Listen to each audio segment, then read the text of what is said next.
Sorry, chum. Stop wiggling. Hi there, folks.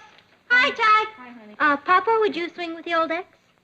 I presume that in some unknown tongue, that's a request for my signature. Oh, your report card. You don't have to read it now. I'm late. I'd like to hear it.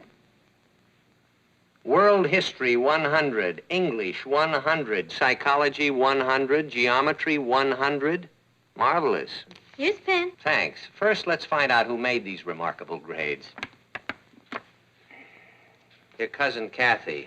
Told you not to read it. Boy, that's real crooked.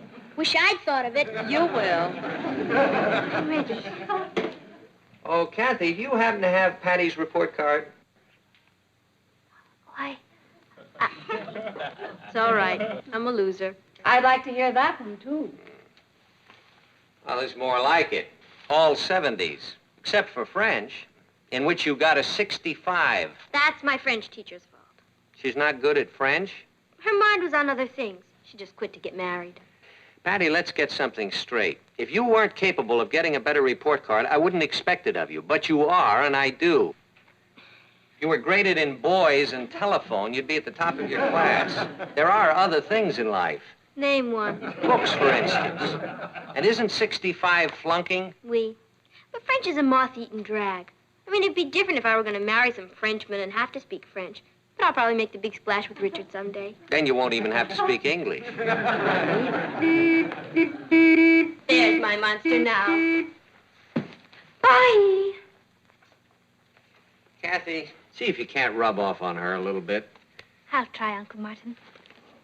Bye. For heaven's sakes, don't let her rub off on you. Wait for me. I think with Kathy here from Europe, Patty would mature a little faster. Haven't you heard, darling, girls are influenced by boys. Bye. Meet Kathy, who's lived most everywhere, from Zanzibar to Berkeley Square. But Patty's only seen the sights a girl can see from Brooklyn Heights. What a crazy pair! But they're cousins, identical cousins all the way. One pair of matching bouquets, different as night and day. Where Kathy adores a minuet, the ballet russe, and crepe Suzette. Our Patty loves to rock and roll, a hot dog makes her lose control. What a wild duet, still they're cousins, identical cousins, and you find they laugh alike, they walk alike, at times they even talk alike. You can lose your mind when cousins are two of a kind.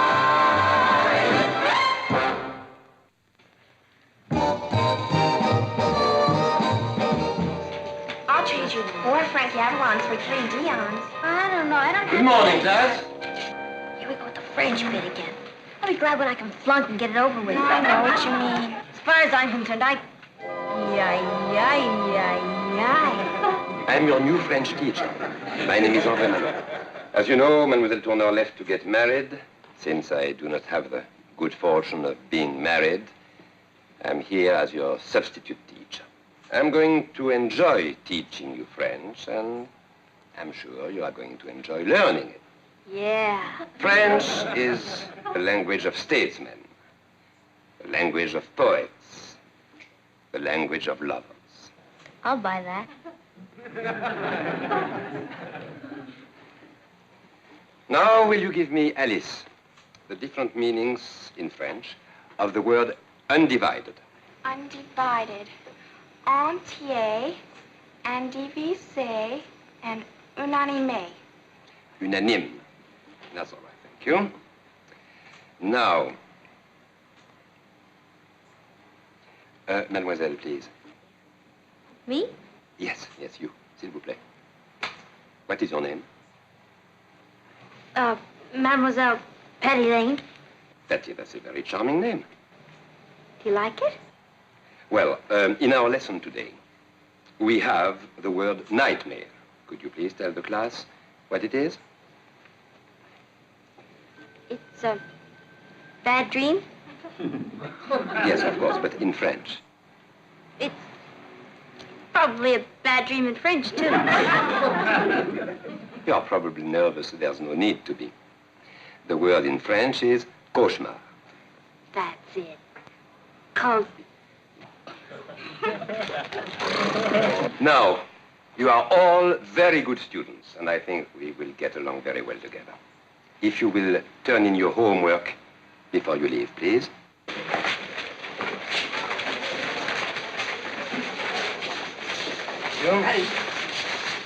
You. Mademoiselle Lane, don't you want to turn in your homework? I'd love to, but I didn't do it. Why? Don't you like French? Oh, I do. I think it's a beautiful language. All sensitive people think so. Of all the romantic languages, it is the softest and the most expressive. There are things that can be said in French that can be said in no other language. I'm sure there are. Betty, I would like you to do me a favor. Anything. I would like you to be my test case. Your test case? What you Americans call guinea pig. I'd love to be your guinea pig. Now, I understand your French grade is 65, no? Yes. Well, I would be very unhappy if you failed in French. I would take it as a reflection on the French language. As a matter of fact, if a girl as intelligent as you wouldn't have a mark of 100, it would make me feel that I failed you. Please, do not let me fail you. Oh, I won't. Thank you.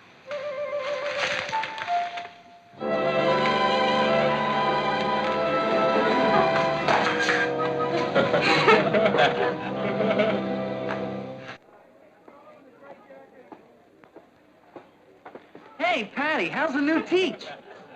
Hey, Patty! You want to go for a wallet? Another time, maybe, Richard. Thanks for asking. Patty? What did you call me? Patty? Patty. Isn't it funny? I never realized what a beautiful name it was before. This is the greatest day of my whole life. What's happened? Can't talk about it. We always tell each other everything. Some things are too fragile to discuss. Someday, maybe you'll understand. Kathy? Boy, she sure is acting far out, isn't she? What did she say? She didn't say. Come on, gang, let's get moving. That picture starts at 7:36. You know, they must have little men all over the country who plan it so that movies never start at a convenient hour. I've been ready since noon. Where's Patty? She's not coming. She's staying in to do some homework. Patty? I don't know which Patty you're talking about, but the Patty she's talking about isn't passing up a movie to do homework. Le donne à réfléchir. That is food for thought. Oh. Cela vaut mieux comme ça. It is better that way. I understand you're not going to the movies with us tonight. I hope you don't mind, mon père. Oh, no, of course not. Not if you'd rather stay home and study French. Well, I'll see you later. I mean, au revoir, ma fille. Enjoy the movie. Cela vaut mieux comme ça. It is better that way. Now, who can translate the phrase, that goes without saying?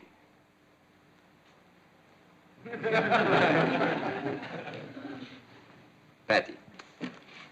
Cela va sans dire. Very good. Who would try and translate, that is food for thought? Cela donne à réfléchir. Excellent. Now, Alice, will you please decline the verb servir? Servir. To serve. Je sers, tu sers, il sert. Nous servons, vous servez, il sert. Patty, please leave some French to the others.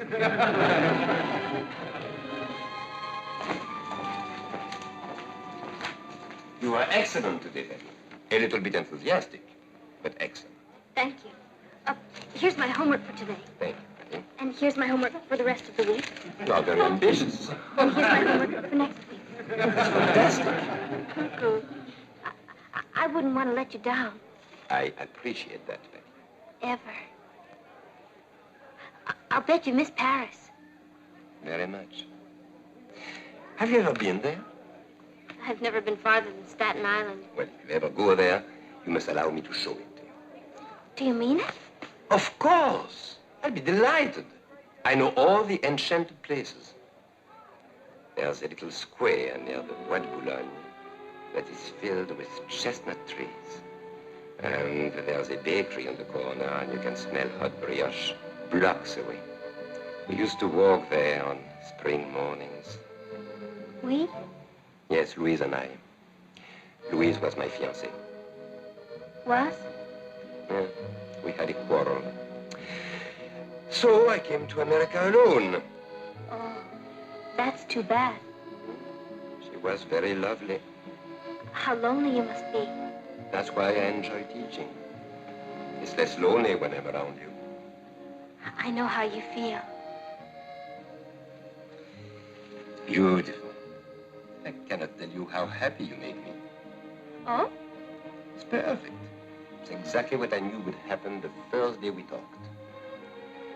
What is she like? Who? Louise?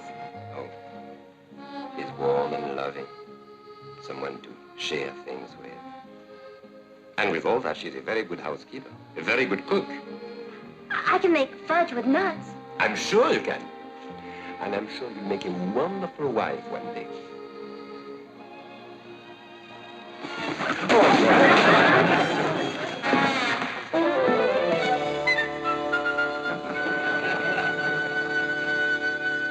Good morning, dear.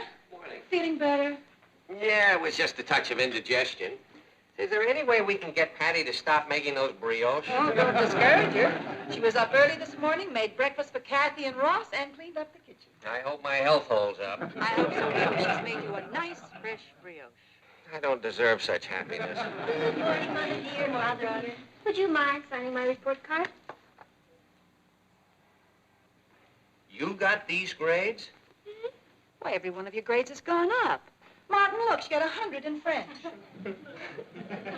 Patty, boy, we're really proud of you. I mean, you've... Grown up? Overnight. One must mature sometime, mustn't one? And I think of all the time I've wasted. But there's no point in crying over lait perdu. That's spilt milk in French. I'd better get started for school. Isn't Richard picking you up? That's all over, Mother. Have you ever noticed how young poor Richard is? Would you mind if I had someone from school to dinner one night? Of course not, dear. Who is he? His name is Andre. Andre Malone. Goodbye, my darlings. Goodbye, my darlings. Andre Malone. Where was he when we needed him? He must be in Newport.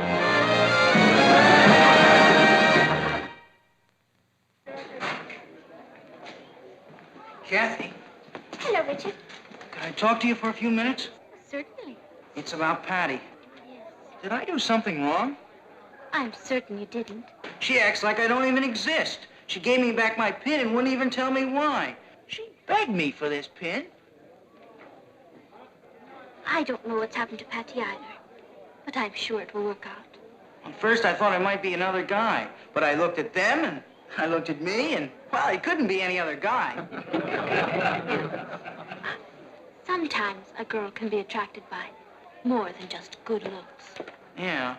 Well, if it's somebody else, she better get him out of her system fast, because I might not be around. You wouldn't do anything foolish. I already have. I sent my application into the Merchant Marine. You didn't. I didn't want to go. I get seasick. Listen, you're a girl. There must be something I can do to get Patty back. The strongest weapon against a woman is usually jealousy.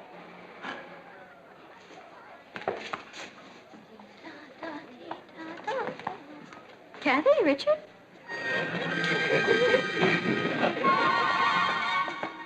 Maybe I should join the Foreign Legion.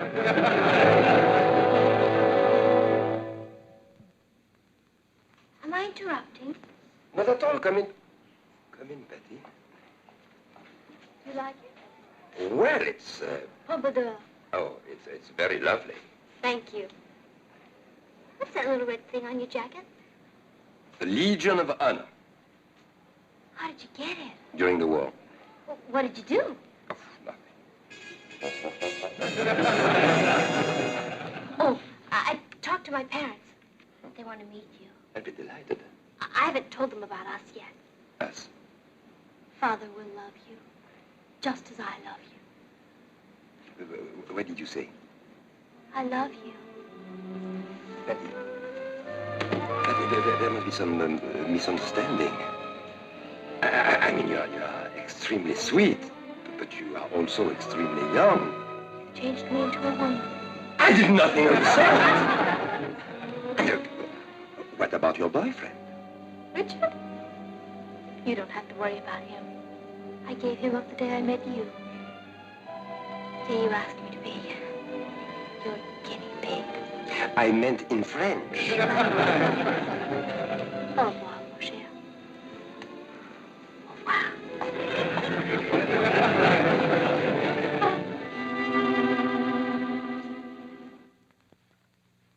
Give it another lead and see if you can stretch it out for an extra column. Tell Holt to stay over there and cable any new developments. I'll get back to you later.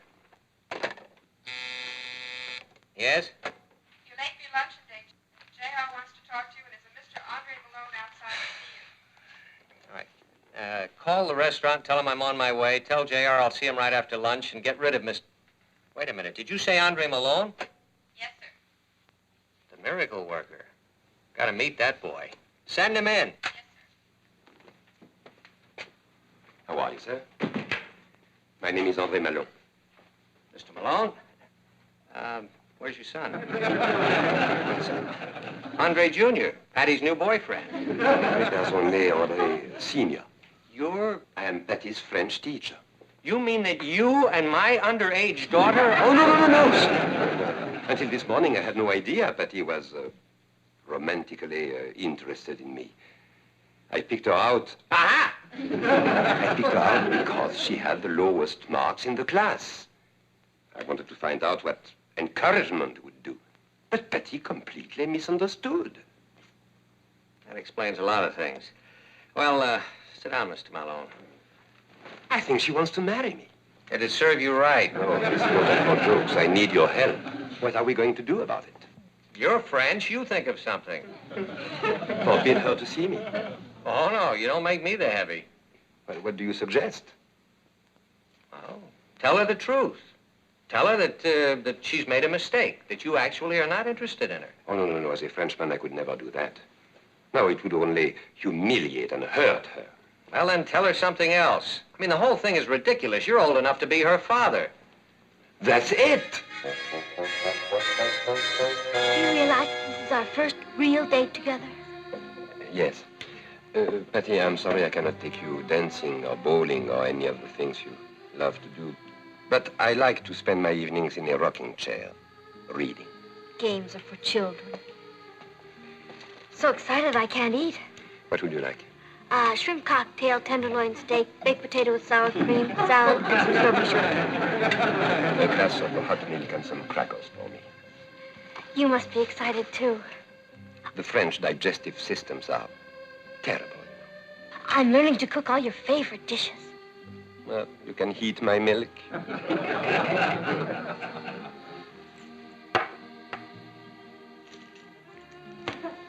What are all those pills for? That's all that keeps me going. Rheumatism, liver, high blood pressure, digestion, circulation, infirmities of my age. You're young and hard, Andre. Hay fever. Andre, I know it's terrible of me to say this, but I'm glad you have all these things wrong with you. Glad.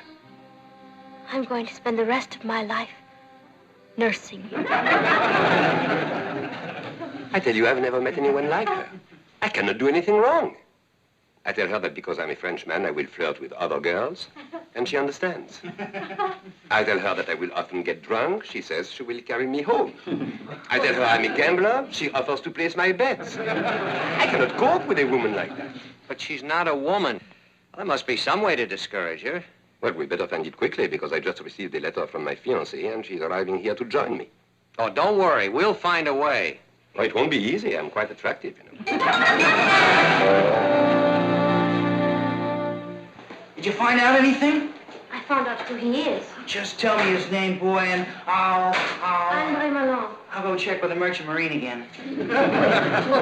What's the use if she prefers the old Frenchman to me? Well, I don't believe she really does. Now, here's what I want you to do.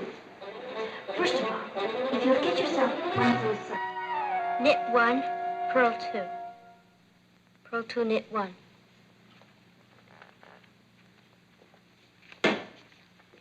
How is Andre? He's very sick. You think he's sick? Look at this. Star quarterback suspended from football team. Richard Harrison dropped on eve of game with Lakeview. They can't take Richard out of the game. He's the star. He was the star. How could this happen? It happened because he's failing in all his subjects. Mr. Edwards, the principal, offered to let Richard take makeup tests, and he refused. He's even trying to enlist in the Merchant Marines. Richard? He gets seasick. He simply doesn't care about anything anymore. And it's all because of you. Me? Have you any idea what you've done to him? You have taken a boy who was a football star, president of his class, a scholar, and you've turned him into an empty shell. I did all that? Why didn't you tell me before? You wouldn't let me. He said you wouldn't be interested. Not interested? How can you ruin a person's life and not be interested? I've destroyed him. I wonder who that could be. Ahoy, mates! Richard.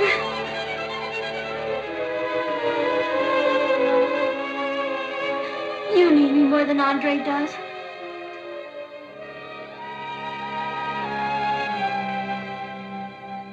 Hello?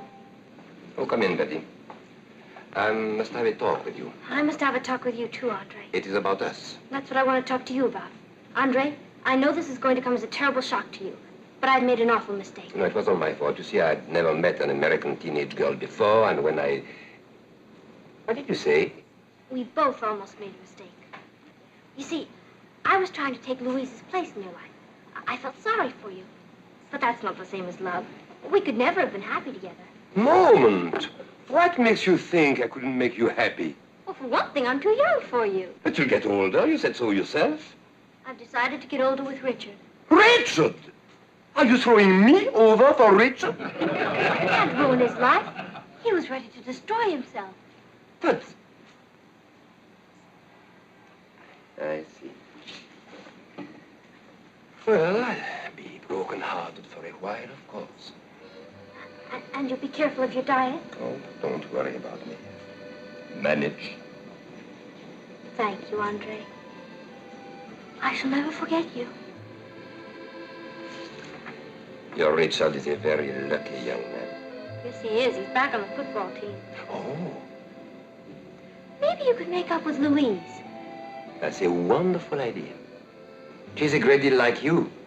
In a vintage model, of course. Well, c'est la vie.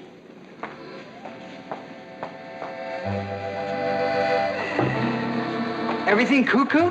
Yeah, he'll be heartbroken for a while, but he'll get over it. How about a more? Let's split. Ouch! Sorry, chum. Stop wiggling. Hi, Ty. I need a doodle from the Speaker of the House. I presume the English translation of that is you'd like my signature? You cut it. I was just lucky. French 65. Yeah, I'm sorry about that. Never mind. I mean, it's not as though you were going to marry a Frenchman or anything.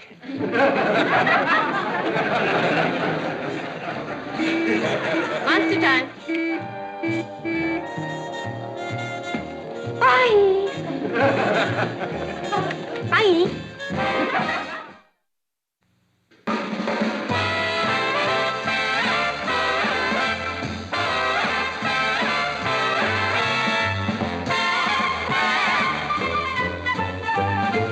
Here's Kathy, who's lived most everywhere, from Zanzibar to Berkeley Square. But Patty's only seen the sights a girl can see from Brooklyn Heights.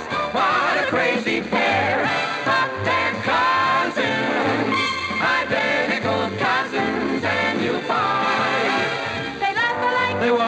At times they even talk alike.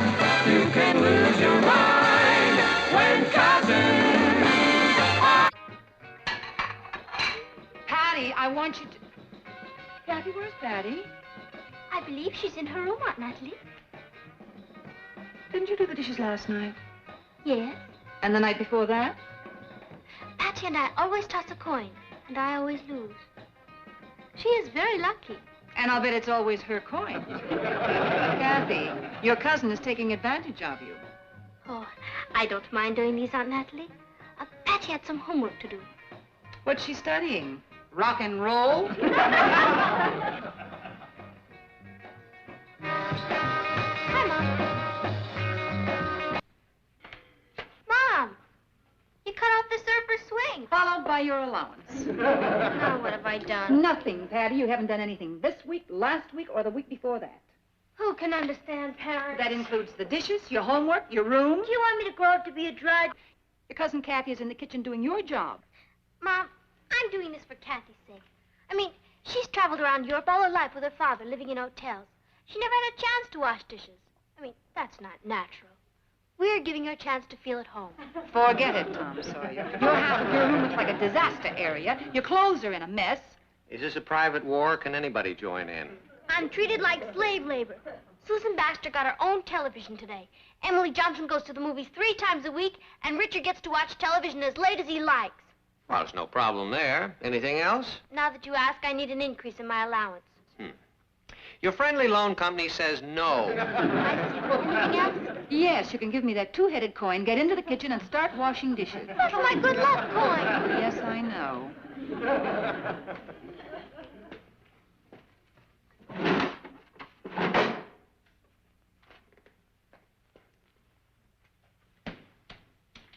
You think we were too rough on her? No, I don't care what Dr. Spock says. I say you have to grind them under your heel or else they'll rise up and get you.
Students, I've asked you to assemble here this morning to meet Mr. Snell. Mr. Snell is with the National Educational Testing Survey, and he's been going all over the country giving intelligence tests. What's he doing here? Good morning, students. The big news I bring is that automation has come to your schools. Our organization, NETS, has perfected a machine to gauge your intellectual capacities and problem-solving facility. This electronic device, TEACH, as we call it, will supply in 3 minutes your intelligence quota rating, your percentile group in your school, and your percentile group in the country. We're going to begin immediately. Thank you. The testing will be done in the study hall. Sit right down here, please. And your name, please? Patty Lane. This is TEACH, Technical Electronic Amplifier Code Handler. Like hi. Please. TEACH will ask you questions in various categories. You will type your answers on the typewriter keyboard, which is an input-output printer. Spooky bit. Oh, not at all. The typewriter is simply a device by which we communicate with computers.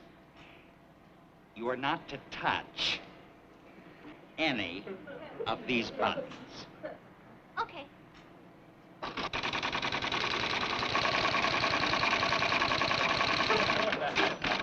The machine is asking you to name 2 primary colors that make purple. Red and blue. Type your answer. Oh.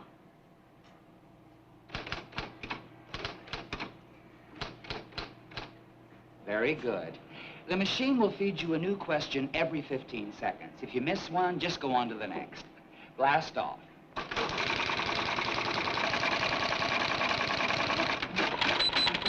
Name the origin of lac dye. Just to get you started. It's derived from the Southern Asia lac insect. Oh, sure.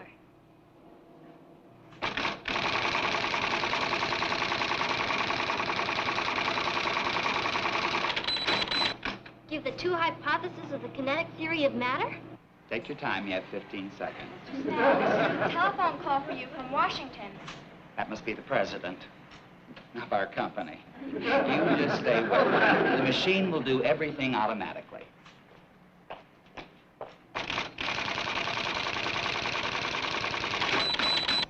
Give the latitude and longitude of Montevideo.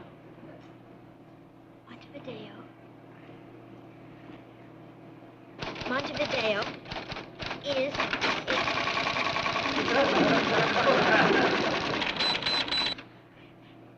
Define centrifugal force.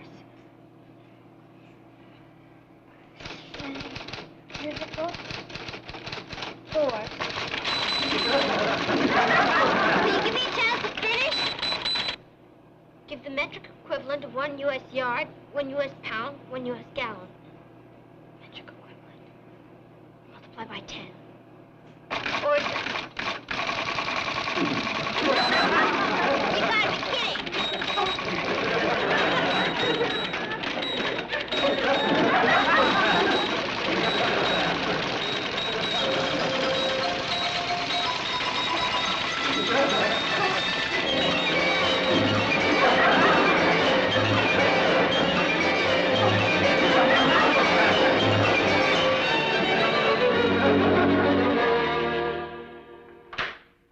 Mr. Lane? Yes? I'm sorry to barge in on you like this. I'm Edwina Morgan, Patty's psychology teacher. Oh, yes. And I'm Mr. Snell of the National Educational Testing Survey. We've come to see you about a rather urgent matter.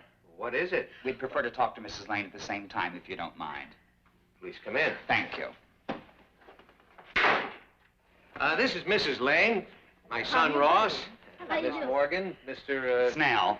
How do you do? How do you do? Miss Morgan, won't you sit down? Thank you. Miss Morgan is Patty's psychology teacher, dear. Did Patty mention taking an intelligence test today? No, we're not on speaking terms. If Patty flunked an intelligence test, it's because she wasn't trying. Mrs. Lane, I've been giving these tests for the past 18 months in schools all over the country. Your daughter has set a new record. I knew she could do it. Patty hit an all-time low. An all-time high. I'm happy to inform you that Patty rates in the highest category of genius. Patty who? I'm afraid you must be mistaken, Mr. Snell. Patty's a bright, intelligent child, but I'd hardly call her a genius. Our machine is incapable of making a mistake. I checked the results 7 times. 90 to 110 is average. The genius class ranges from 153 to 180. Patty's average was 185. 5 points above the top genius rating. Mr. Lane, your daughter's in a class with Michelangelo, Socrates, Da Vinci.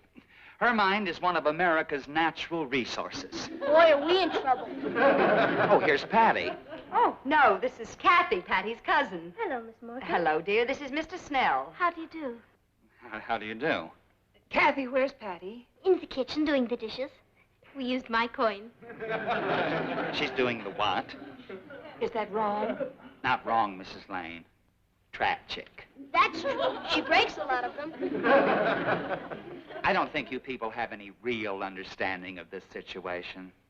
The time that your daughter is forced to spend washing dishes could be time that she might be devoting to, say, discovering a vaccine that could save all humanity from disease. Patty? Or an invention that could radically change the course of the world. Patty? You two have had a great responsibility thrust upon you. The most important thing you can do is keep Patty's mind free so that she can cope with this greatness. She must have absolutely nothing on her mind. She hasn't. We're going to do everything we can to cooperate at school. But that won't help unless Patty receives the same kind of cooperation at home. We've managed all right for the last 16 years. May I ask your IQ, Mr. Lane? 135. Mine's only 150. Do you really think that you and I are equipped to control a brain with an IQ of 185? Who knows the irreparable damage you might have done to her mind in those 16 years? The paintings that won't be painted, the mathematical formulas that were lost while she was doing the dishes. Mathematical formulas? Her average in mathematics is 70. I know. Interesting, isn't it? What organization did you say you were with? National Educational Testing Survey, NETS. Yeah, that's right. National Educational Testing Survey, NETS. Are you sure? Oh, see. No, it's nothing special. I was just thinking of writing an editorial on it. Mr. Snell. Mr. Snell, I owe you an apology. I just checked on your organization. Not that I didn't believe. Well, I mean, Patty is... Please. Parents are always the last to know. What do you want us to do? The first thing is to remove any frustrations from Patty's life so that her mind is free of irritations. Is there anything she wants that she doesn't have? She wants an increase in her allowance. She'd like her own telephone. She hates doing chores. Sure, she'd like to spend all her time watching television and the movies. Typical. On the surface, that seems like a childlike desire. But who knows what gigantic ideas might be formulating in her mind while she's watching the movies or a television show. Newton was a bird watcher. Galileo collected buttons. Give her anything she wants. We've arranged to have Patty moved into a special class we've just set up. Well, I know at a moment like this you want to be alone with your daughter. We'll see ourselves out. Good night, Edwina. Good night. Good night. Good night. Good night. Good night. Ross, go get Patty. Me? Yes, you. What'll I say to her? Well, just tell her to... just ask her if she'd please come in here. Okay. Excuse me, miss. If it isn't too much trouble, your parents would like to know if you could please come into the living room for a minute. If it isn't too much trouble. You would focus. Yes, ma'am.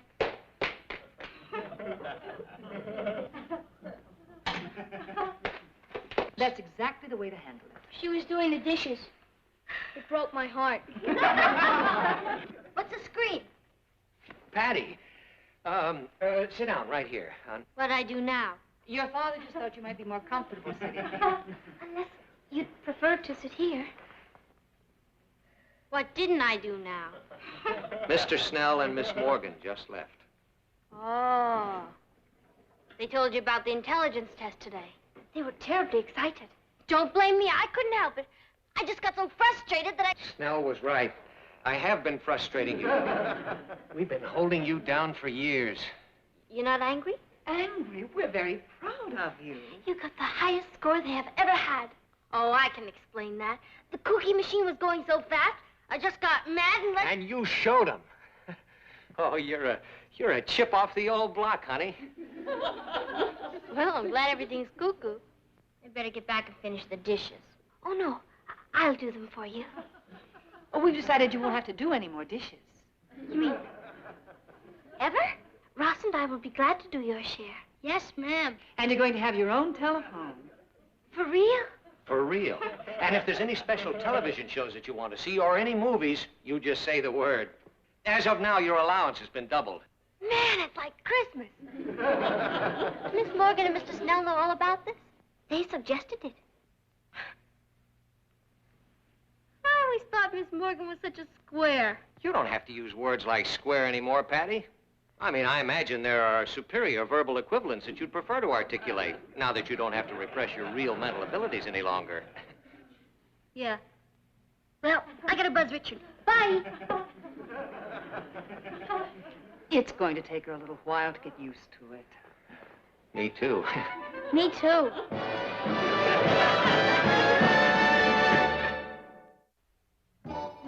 No, sure. Gonna get my own telephone, maybe a television set. He said, Good morning, Patty. like hi, Mr. Snell. Like hi, delicious. I got a flash from Buck from Miss Morgan's psychology class. Yes, we've made some new arrangements for you, and I think you're going to be very pleased with them. You'll have only one class from now on. And, you won't be needing these. Cuckoo. Cuckoo. In here. Patty, this is Antonia, Emil, August, and Peter. Patty Lane. Each student is working in the creative field of his own choice. Antonia is a sculptress. Emil is in abstract mathematics. Peter is a poet. And August is working in pre-Aristotelian philosophy. And you're gonna lock me in with them?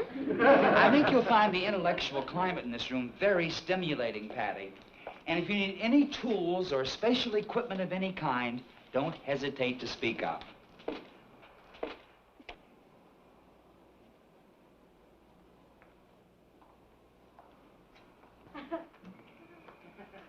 What is your field? My field? Your specialization? Oh, I don't specialize much. I mean, I'm sort of interested in everything. A generalist. That's remarkable. Assuming, of course, that you're in agreement with Spengler. Oh, yeah. Completely. He's a blast. Chess? What? Would you care to indulge in a game of chess? I've been playing all morning. Oh. August, how about you? My pleasure. How do we stand? 32, 37, and 3 draws. You have white. Go ahead. Queen's pawn to queen 4. King's rook's pawn to rook 4. Very good. I haven't got a chessboard. Chessboard? Cuckoo.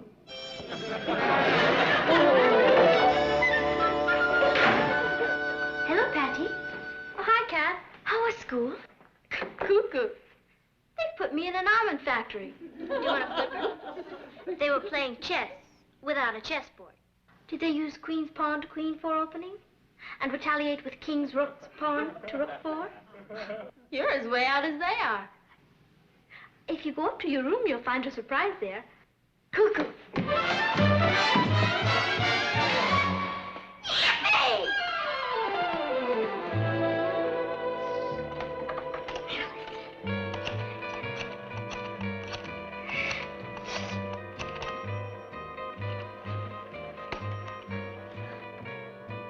Alice, guess what? I'm talking to you on my own status symbol. Isn't that so bitter? Can you come right over? Crazy. Bye. Peggy.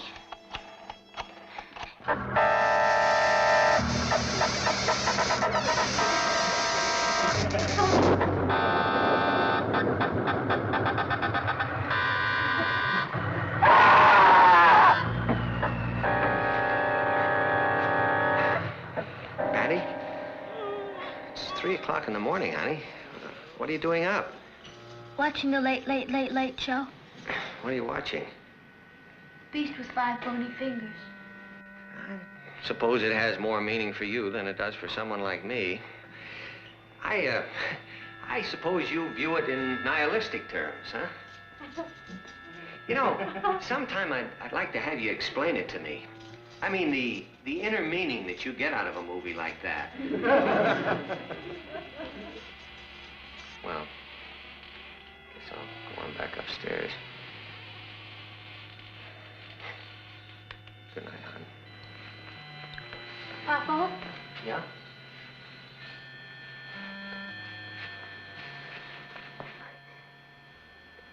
Do you really believe these electronic brains know what they're doing? Sure I do. Why? Well, take me. I mean, that machine says I'm a great genius. Honey, you must have more confidence in yourself. Now, that machine said you're a genius. Well, it's right. You are. You're our little genius. Now, you believe in that. Good night, sweetheart. Good night.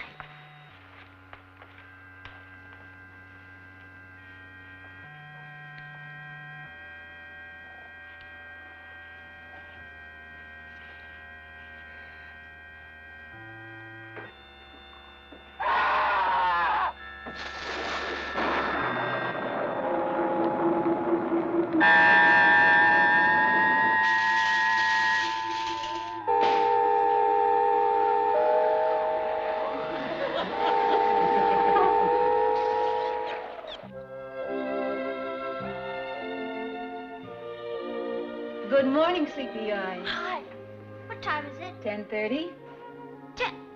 I'm late for prison. No, you just stay in bed and relax. I called Miss Morgan. She said you can come in when you feel like it. You have no regular school hours. Miss Morgan said that? You know, Mom, I was all wrong about you and the father figure. I said you didn't know how to treat kids. Well, you sure do. Thanks. Mom, salt and pepper? Oh, sorry about that. I'll get it. Thanks.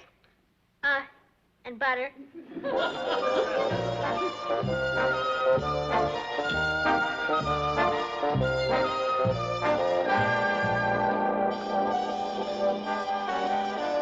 Patty, I'd like to see you a minute. Have I got some exciting news for you? What's up? He's here. Who's here? Mr. Hawks, our president. He's come up from Washington just to meet you. He has? He sure has. I can't tell you how excited he is about your test, and he wants the pleasure of seeing you take another one. I can't do that. I mean, I was up most of the night with 3 ghosts. All right, well, listen, I've started the machine for you, so go right ahead and I'll call Mr. Hawks. But you, Sit down.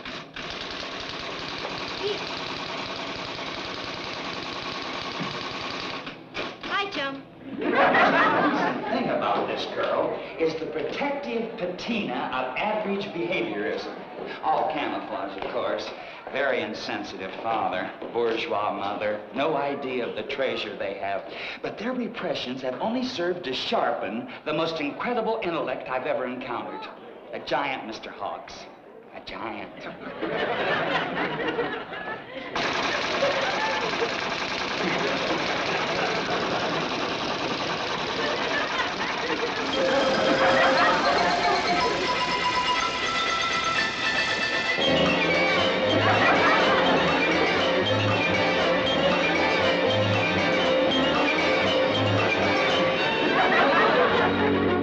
By activating the key monitor buttons, Patty accidentally triggered off the mechanism that had the machine answer its own questions and then grade itself 100%. In the 30 years our organization has been functioning, this is the first time a thing like this has ever happened. Have you told her yet? No, we thought it best for her family to tell her. I'll just see myself out.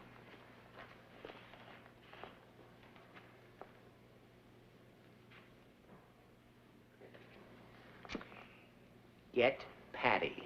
Yeah, man. The ex-genius is coming. I hope this is important. I was watching a show on my new television set. Yeah, it helps me to think. Let's take in a movie tonight, Kath. I wouldn't plan on it. Why not? You're going to be too busy. Doing what? I'm glad you asked.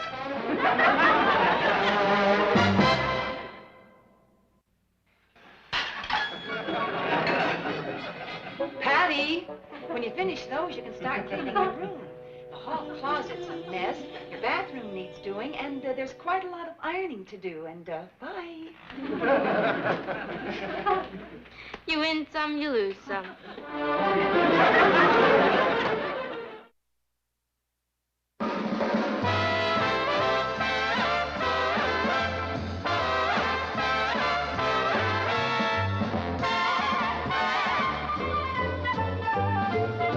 Here's Kathy, who's lived most everywhere, from Zanzibar to Berkeley Square. But Patty's only seen the sights a girl can see from Brooklyn Heights. What a crazy pair, but they're cousins, identical cousins, and you'll find They laugh alike. they walk alike, at times they even talk alike. You can lose your mind when cousins are Miles off the highway. I've even reserved the same cottage we honeymooned in. Girl, I think it's the most romantic thing I've ever heard, Aunt Natalie. Sneaky-wise, it's great. Sneaky-wise or not, we're turning your father's birthday into a vacation. If he won't take one himself, we're going to take it for him. Pop's a managing editor. Why doesn't he manage to get himself a vacation? Because something always comes up. But this time, we're not giving him a chance to say no. We're going to keep this a complete surprise. I'm packing the suitcases and shipping them on ahead. I've arranged for the cabin, the boat. We forgot the fishing license. You're right. Can you pick one up tomorrow after school? Sure. I'll spring for it with my own loot. It'll be my contribution to the birthday bit. You know, he still talks about the speckled trout he caught on our honeymoon. Come to think of it, that's all he talks about. Red light!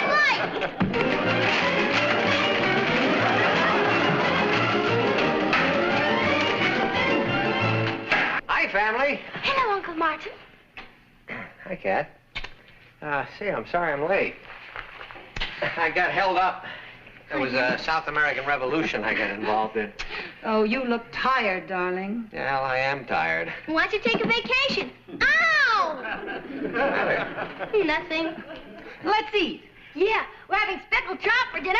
Ow! What's the matter with you? Nothing. What's the matter with you? What's the matter with you?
Picture of the girl and get a statement from her family. Now hit the human interest angle, whether they suspected what she was going to do, whether they knew the boy, and so on. Now, let's milk it. I'm going to do an editorial on it. You send your copy in as fast as you can. Right. World caved in yet? It's caving, JR. Do you see this? 14-year-old girl in New Jersey eloped with a folk singer. Oh, that's terrible. Folk singer. Do you realize the increase there's been in teenage marriages in the last 5 years? They're up over 30%. Well, that's not too bad, considering there's been over 100% increase in folk singers. Kids today think of marriage as a kind of a game. They take on responsibilities they're not equipped to handle emotionally, mentally, or economically. Sounds like an editorial. That's exactly what it is. And I'm not going to blame the kids. I'm blaming their parents. Well, I'll see if the mayor has any comment on it. I'm having lunch today at City Hall. See you later, Martin. Right. Folk singer. Flies in the buttermilk. Shoo, shoo, shoo.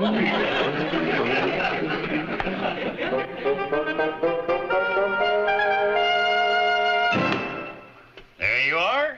One fishing license. Thank you. That'll be $3.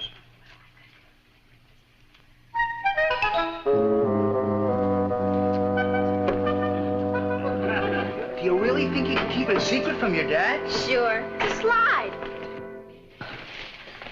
You can see we do a booming business here, Mr. Castle. Why, this is our third biggest week for marriages. It's incredible how young some of them really are. Martin was right. They're just babies. Oh, there's Patty Lane. Who?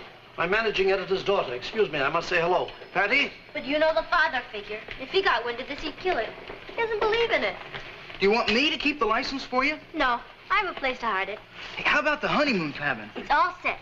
We'll zip up Saturday, we'll use Hodad's heap, and we'll tell him we're just going for a little spin.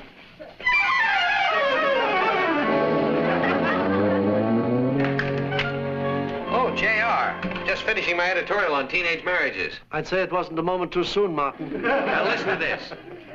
It's time that we place the blame squarely where it belongs. Not on the frail, inexperienced shoulders of the newlyweds, but on the broad backs of the mothers and fathers who allow these situations to develop under their very noses in ignorance. And there's more.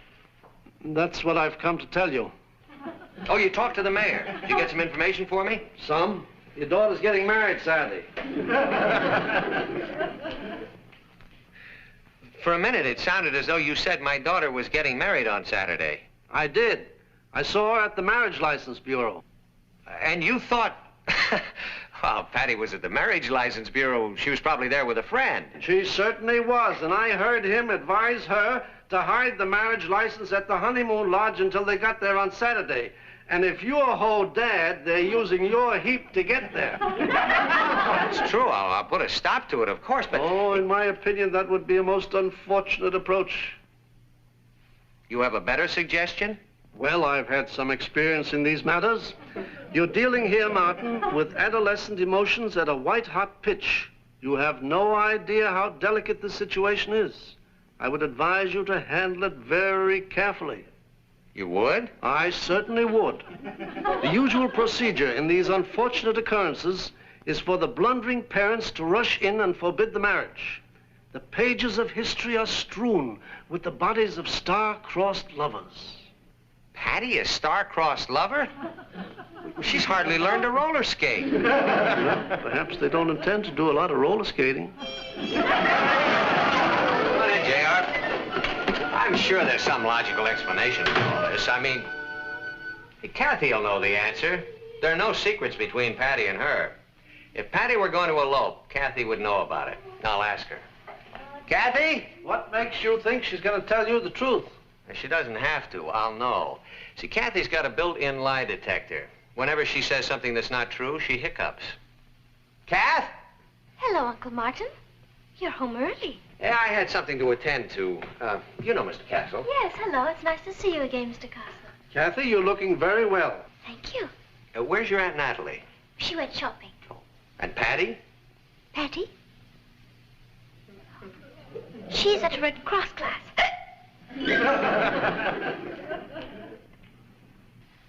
Excuse me. Kathy, is she alone? Who? The girl we're talking about, your cousin Patty. Oh. Yes? Did Patty say anything to you about any special plans for Saturday? Saturday? Yeah. No.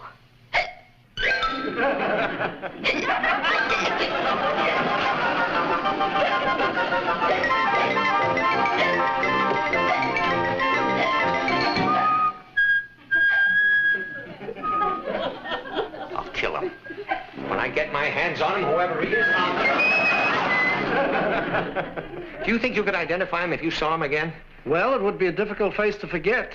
He was a peculiar-looking boy, moved around like a perturbed pelican. He was tall and thin and looked a lot like, him. Him?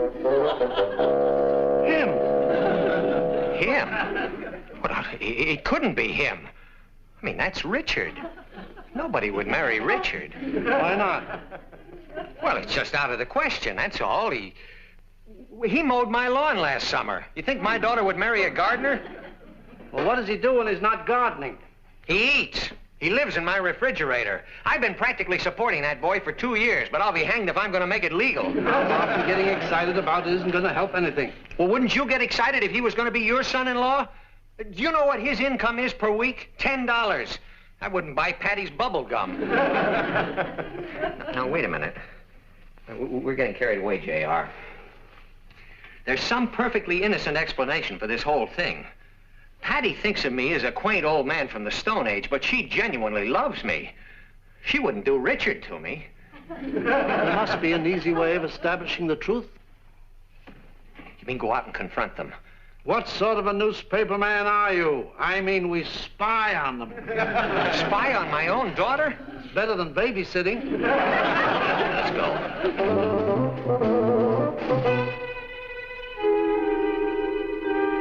I'd love to see the Speaker of the House when he makes the scene. He'll have to scrape him off the moon. What do they say?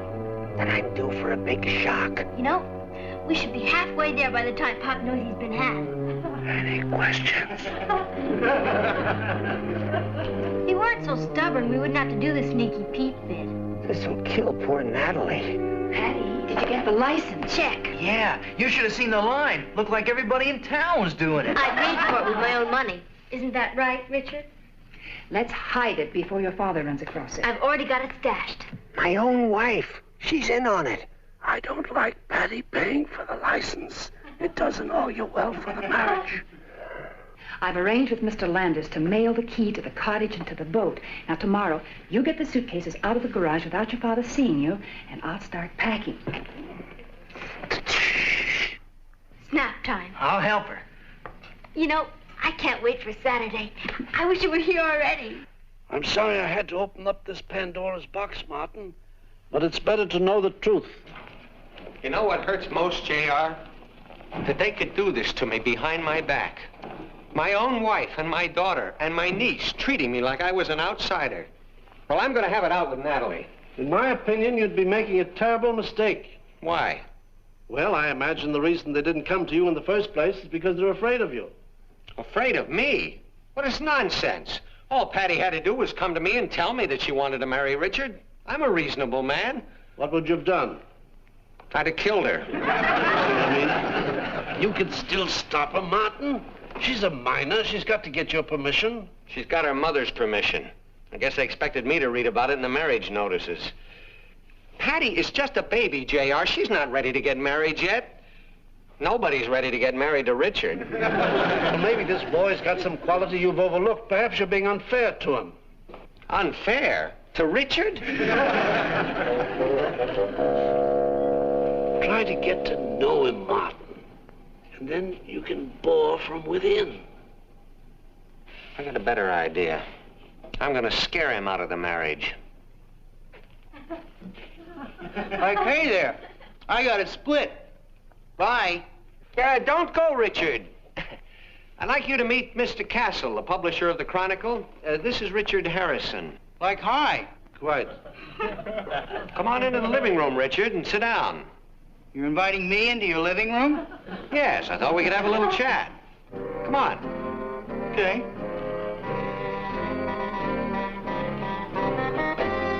How do you do, sir? How do you do? Make yourself comfortable. You know, we've never really had a chance to get to know one another, Richard. I suppose that's my fault. Yeah. The point is that I think it's high time we did get to know one another. You know, man to man. This isn't going to be the birds and the bees bit, is it, Mr. Lane? The birds and the bees bit? Because my father image and I already ran that. I don't know much about your family, son. You don't mind if I call you son, do you? Not if it gives you pleasure. What does your father do?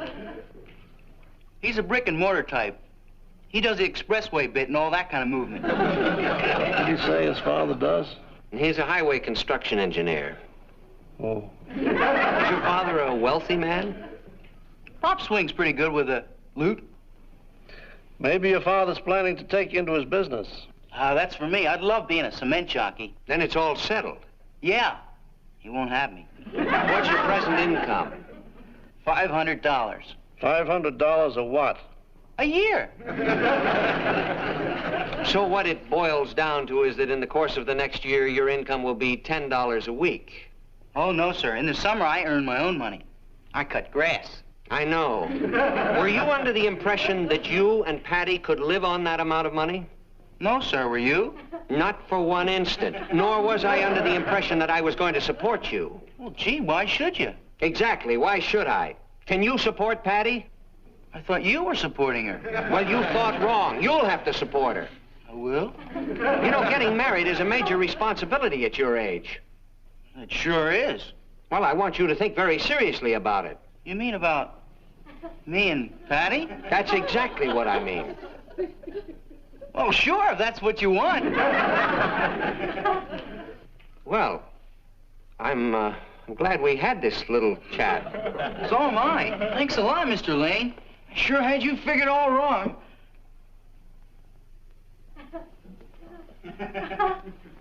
Goodbye, Mr. Palace. Castle. Funny, I had the system for memorizing names and... Bye. Well? I'd kill him.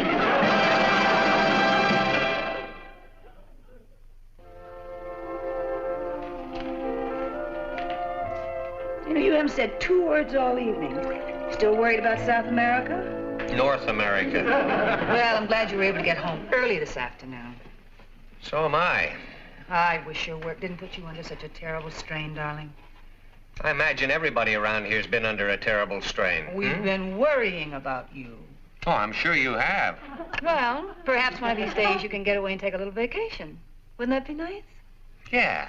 Then we could relax and exchange confidences. Tell one another all our secrets. Secrets? Well, if there were any to tell, I mean. Of course, I'm old-fashioned, Natalie. I've always felt that the fabric that held the family together was honesty. That husbands and wives shouldn't keep secrets from one another. Oh, I agree, but sometimes the only way to manage things is to do a little secret plotting. Well, I'm going up to bed, dear. Coming? No, I'm going to sit here and drink my milk. Good night, dear. Yeah.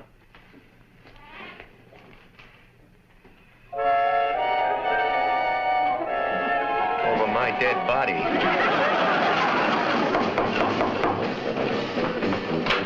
Come on in, JR. I got here as fast as I could. Come on out in the kitchen. I'll give you a cup of coffee. I didn't sleep a wink all night. What happened? Natalie came right out and admitted the whole thing. No. I couldn't believe it. She said that sometimes the only way to get things done is to do a little secret plotting. It's frightening that you can live with one of them for nearly 20 years and not really know them. You must prevent this marriage at all costs. You were the one who was telling me that there might be something to that boy. That's right, there is, and I've seen it. You must prevent this marriage at all costs. What about all the bodies of lovers that are strewn through the pages of history?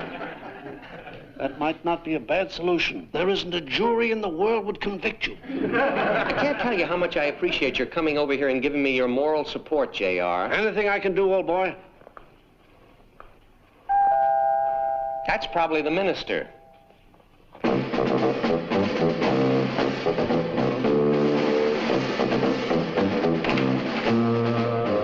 do you do? I'm Ted Lance. Yes? I brought the keys to the cabin. The honeymoon cabin? Yes. I was going to mail them, but Mrs. Lane told me how top secret it was, so I decided to bring them myself. You've made a brilliant secret agent. Thank you. I told Mrs. Lane how lucky she was. It was the last cabin on the lake. Oh, and here's the key to the boat. I think you'll find everything satisfactory up there. Did they get the license? Oh, yes, they got the license, all right. Good. Good. We wouldn't want any trouble on that. They're very strict up there. Oh, it's a beautiful place. Quiet and secluded. Are you fond of secluded, quiet places, Mr. Landers? Me? Oh, my, yes. Well, that's fortunate. You may be spending the next 7 years in one. The kids you rented that cabin to are underage. Kids? Underage? Why, Mrs. Lane didn't say anything about... I'm telling you. Well, thank you, gentlemen. The honeymoon cabin is no longer available. Don't forget the key to the boat. Good morning. That takes care of their honeymoon plans. Well done, Martin. And while I'm at it, I've got another little spike to put in Cupid's quiver. I'm going to make sure that Hodad's heat is unavailable. Honeymoon cabin at the lake, nice secluded spot. I know Patty is a rebellious child, but Richard is ridiculous. I beg your pardon? Oh, is this a Sunset Garage? Now, this is Mr. Lane. Say, Eddie wanted to do some work on my transmission. I told him I was going to need the car. Well, I've changed my mind, so tell him he can pick it up anytime he wants. No, he can have it over the whole weekend. We're not going anywhere. Thank you. They can't go anywhere without a heap. Car. Oh, brilliant, brilliant, Martin. These are the heaviest empty suitcases I've ever seen. Why don't we just take them in through the front door? Because the parent hasn't gone to work yet. Mama doesn't want him to see him. Now for the last step. What's that? I'm going to disable the groom. You think a 3-day vacation will be long enough for your father? What do you mean? Have you talked to him lately? He's driving himself into Flipsville. What'd he say? Just what do you think you're doing? Fixing the window. Borrowing water.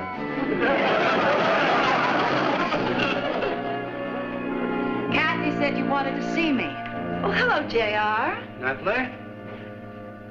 Is anything wrong? I just wanted you to know that your little scheme was finished. Over, kaput. What little scheme? Oh, it's too late to play innocent, Natalie. I'm talking about Saturday. Remember the license, the honeymoon cabin at the lake? Hodad's Heap? You found it. You bet I did. Who's the stool pigeon? I didn't sing. Kathy. No, I'm afraid I'm the stool pigeon, Natalie. You found out and told Martin? I had no alternative. And they say women can't keep a secret. Oh, well, we tried. I'm sorry the surprise is gone, but it really doesn't matter. We can still go ahead with our plans. Well, that's where you're wrong. I canceled the honeymoon cabin and the boat and sent the Heap in for repairs. Martin, that was the last cabin. I know. And he handled it beautifully. How could you? I thought you'd love it. Did you really? Well, you thought wrong. When my only daughter gets married, I'm not going to have her sneaking off with someone behind my back. Would you mind repeating that? Patty is not getting married this Saturday or any other Saturday. At least not for a few years. So your little scheme didn't work. Oh, you found out that Patty was getting married. I sure did. Oh, well, we tried. Oh, yeah. I didn't. It's always a fatal mistake to underestimate one's adversary. Oh, I can see that now, Martin. I should have let you in on Patty's marriage from the beginning. Would have been nice. I thought I'd covered all my tracks. How did you get onto it? I saw them buying the license. Oh, that explains it. Imagine, little slip like that. And now one last thing. Let's destroy that license. Mom, how are you going to let him He's dress done up? everything else. Give him the license.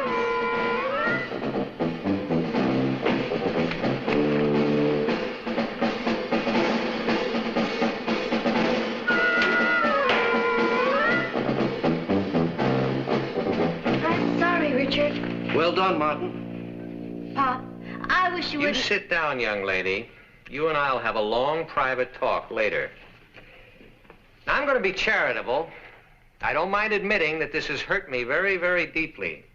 But I'm sure that all of you are feeling pretty ashamed of yourselves right now, so I'm not going to rub it in. This will end the incident, and I hope it's a lesson you'll never forget.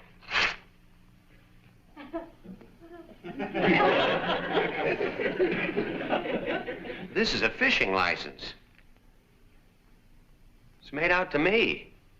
I paid for it with my own money. Right, Richard? What for? For you to catch your speckled trout with, the way you did on our honeymoon. You mean that this is the license that Patty and Richard... We wanted you to have a vacation at Lake George for your birthday. The cottage is the same one you and I had for our honeymoon. Well, I think I'll be pushing along now. By the way, Martin, why don't you take the weekend off? Do you good. Happy birthday.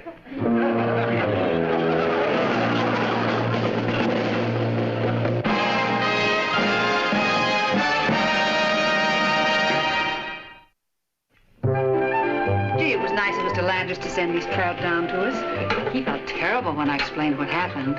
I wish somebody had explained it to me. Oh, well, these misunderstandings do occur, you know. Well, at least you have your fish. And barbecues are fun. Boy, they're beauts, Dad. I think those trout are about done, Martin. You think so? Oh, yes. I'll give you a hand. Speed things up a little. I have to finish my homework for art class tomorrow. I'm doing a wedding scene. Really? Mm-hmm. Everything is done but the wedding gown. I have to have the wedding gown done by tomorrow, or it'll be too late. I can't wait to see it.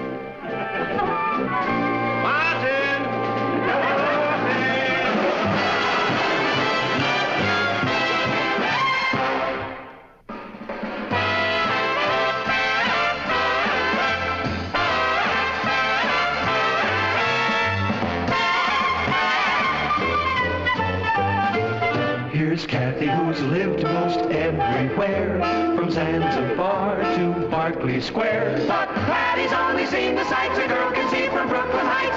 What a crazy pair! But they're cousins, identical cousins, and you find they laugh alike, they walk alike, at times they even talk alike. You can lose your mind when cousins are two. Who's calling? The overseas operator? Oh, she's right here. Oh, hold on, operator. Don't go away. I'll get her. Okay. Kathy, it's for you. Thank you, Betty. It's your father in Paris. Hello? This is Kathy Lane. Hello, Father. I'm wonderful. How are you? I miss you, too. Aunt Natalie and Uncle Martin are treating me wonderfully. They're fattening me up. You, too. Here's Patty. Hi, Uncle Kenneth. You should see Kathy. I'm making a real swinger out of her. Here's Mom. Love ya. It's Uncle Kenneth in Paris. Hello, Kenneth. Oh, everything is fine here. Kathy looks wonderful. I hope you can come and visit us soon. Here's Ross. Goodbye.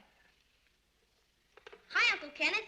Did you hear the funny story about the Write man it to him, son.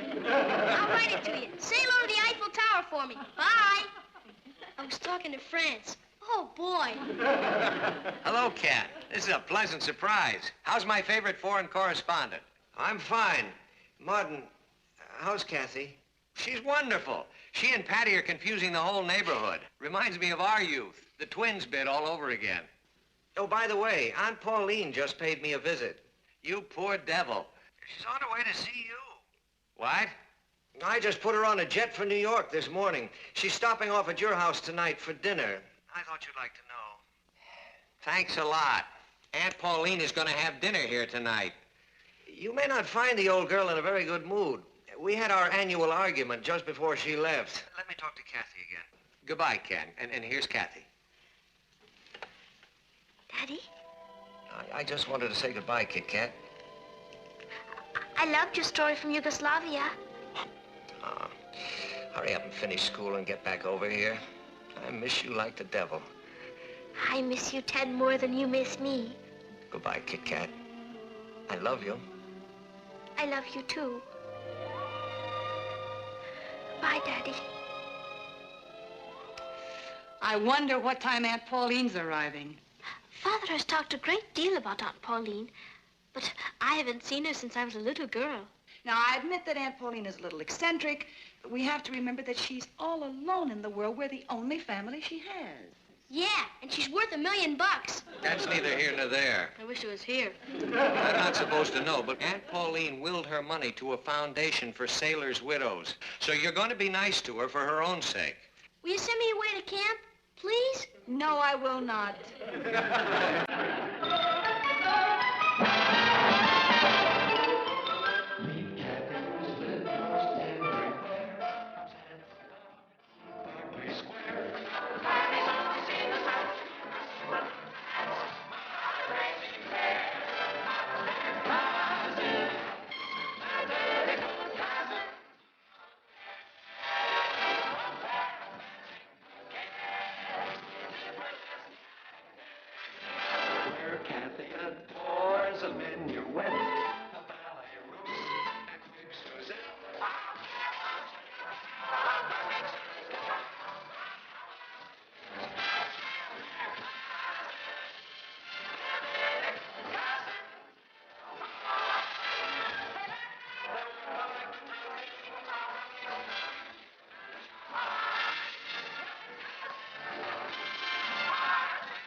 lugging this stuff up to the basement year after year? It makes Aunt Pauline happy to see the presents she gave us. Then why do we put them back in the basement when she goes? Do you want to live with it? I live with you. Certainly is ugly, isn't it? Don't let Aunt Pauline hear you say that. She sculpted it herself. Out of old peanut butter, I think. I know. You're not allowed to criticize her. Sometimes she gets me so mad. I just hope I don't lose my temper. You better not, young lady. Father and I used to have a code. If either of us started to lose his temper, we'd say it's tea time. T is for temper. Cuckoo. It's quite effective. It's about the same as counting to 10. Got it.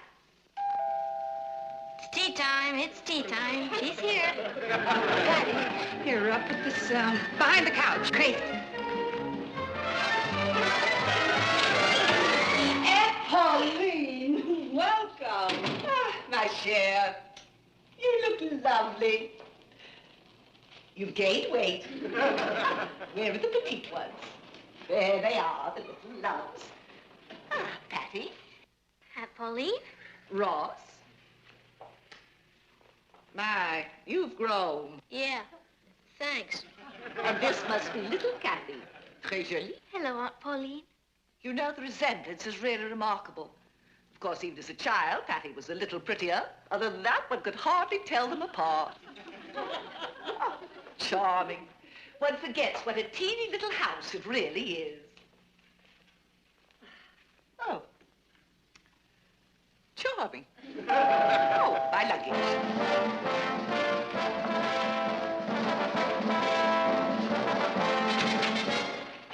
Just set it right there, Arthur. Kenna didn't say anything. Oh, it's going to be so nice to be in a real home again. Hotels are so outrageously cher. That means expensive. Yes, I know. J'ai étudié à la Sorbonne, quand mon père travaillait au journal à Paris. I loathe show-offs.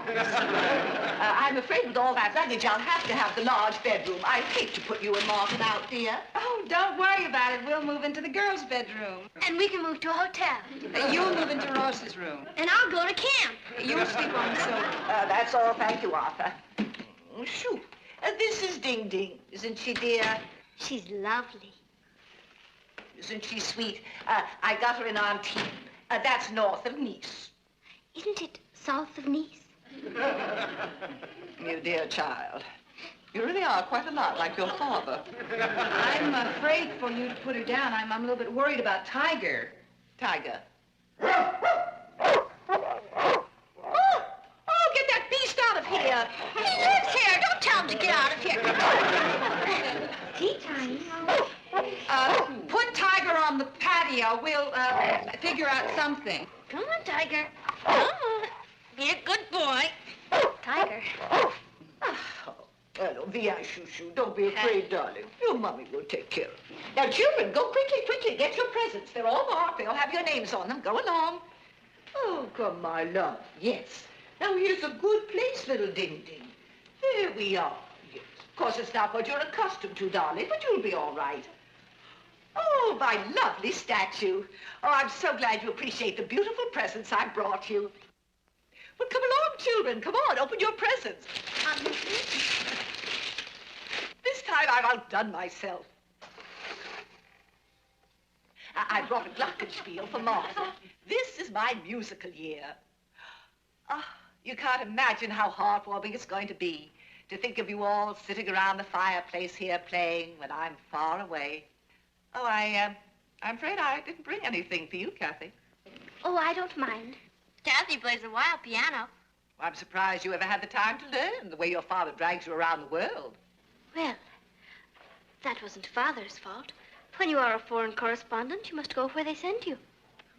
Why don't I get on with dinner? I have a wonderful roast in the oven. Just take it out. You're not to lift a finger.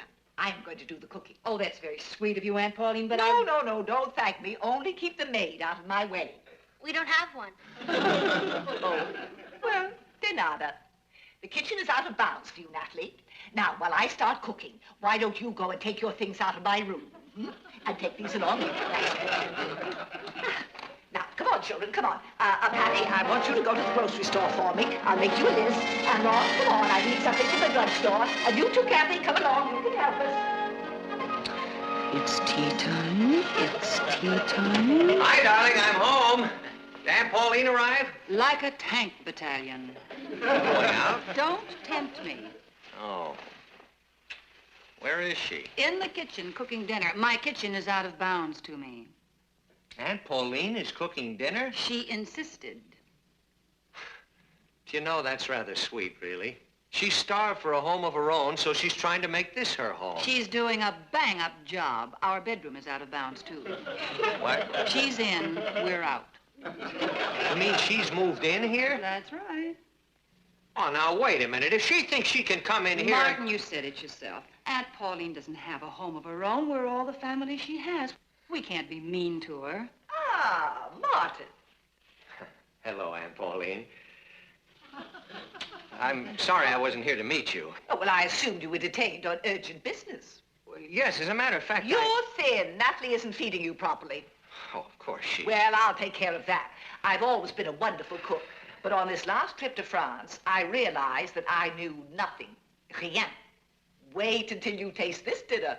I'm ready. I'm starved. Isn't there any way that you can hurry her up? She won't let me in the kitchen. Maybe she doesn't want you to steal any of her favorite recipes. Do you remember those crepe Suzette she made last year? They were marvelous. Here we are. You'll see. The good things in life are always worth waiting for. I'm so hungry I could eat a horse. That won't be necessary, young man. Looks delicious. What is it? Beefsteak. I love beefsteak. Oh, well, these are especially good. You really will love these. Now, go ahead, everybody. Eat your heart's content because there's plenty more in the kitchen. Enough for seconds and even thirds if you want them.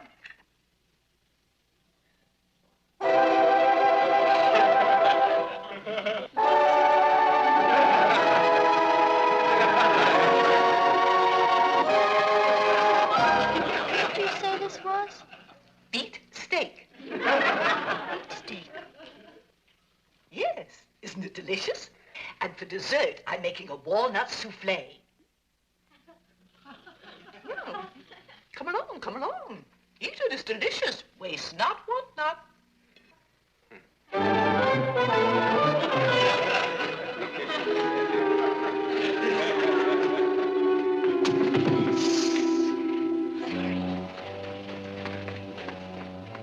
Hurry up, Natalie. I'm beginning to fade away. Yes, so am I. Hi.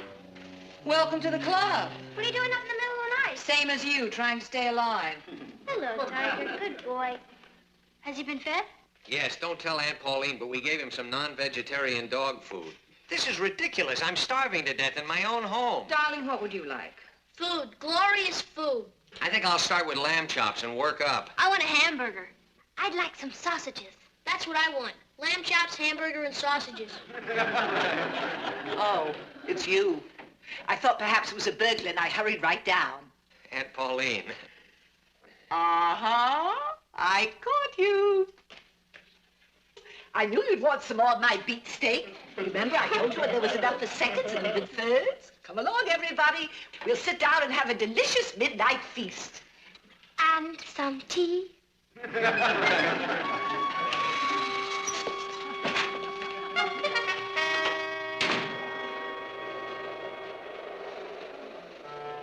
Anybody home?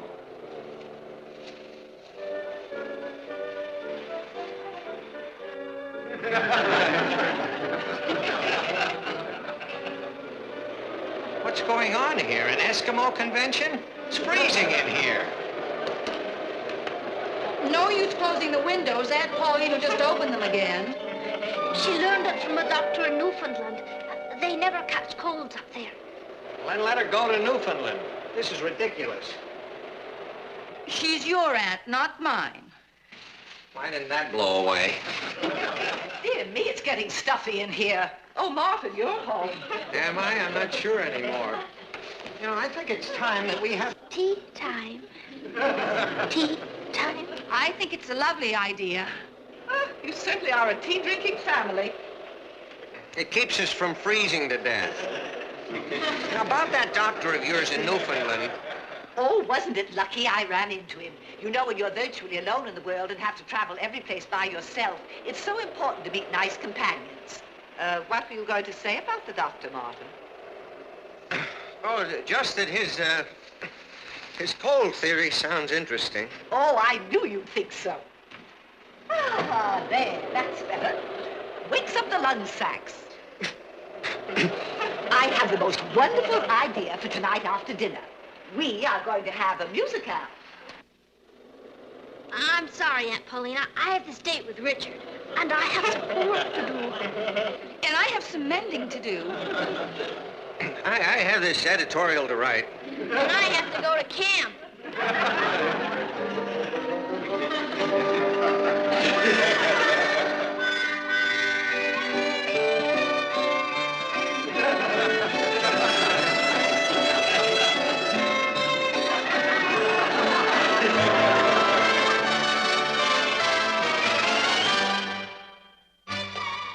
Thank you, Kathy. I told you to leave the dishes for me later.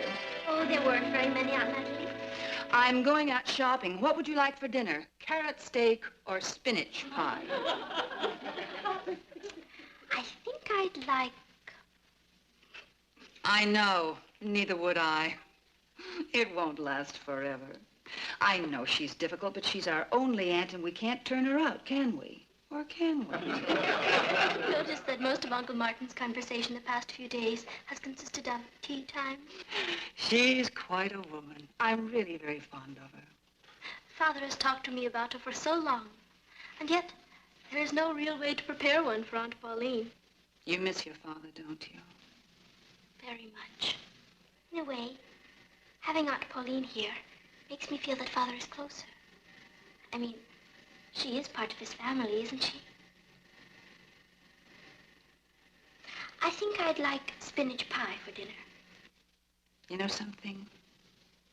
I not only love you, I like you.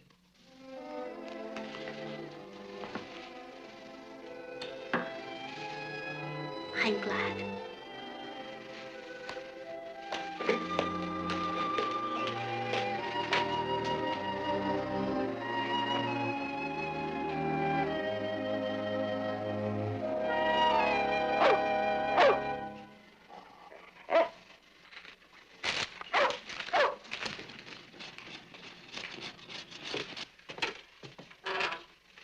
There you are, Tiger.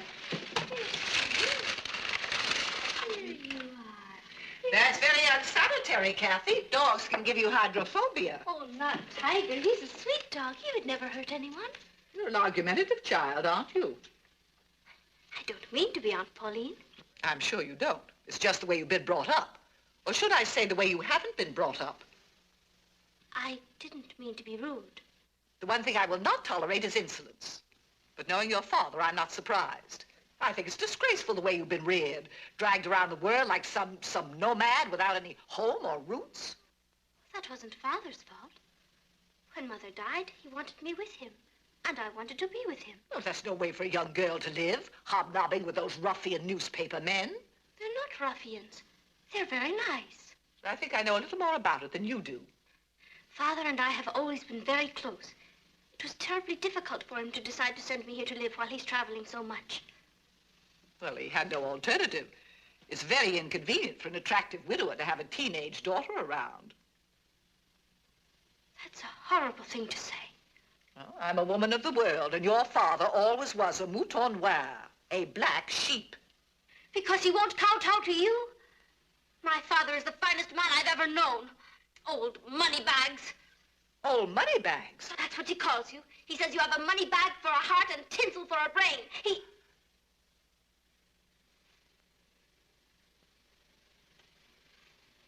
I'm sorry. I should never have said that. So, that's the way my family talks about me behind my back. The ingratitude. Well, I shan't impose on any of you any longer. Oh, no, Aunt Pauline. I'm terribly sorry. You can tell Martin to send my things to the Hotel Mallory. But...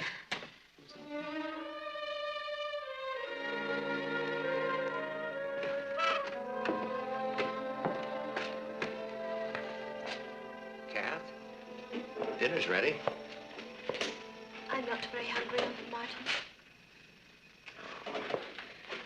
blame yourself for what happened, Kathy. She had no right to attack your father. And I had no right to be rude to her. I simply lost my temper. I was horrible, Uncle Martin. Wish I'd been here. Where will she go? Mexico City, I suppose. Now, don't worry about it, Kathy. She's pretty tough. She'll be back next year. No, she won't. She's terribly proud. She meant what she said. We'll talk about it later. Come on, have something to eat. You'll feel better. Aunt Natalie fixed some stuffed veal chops. Real veal. Would you excuse me? I don't care for any dinner.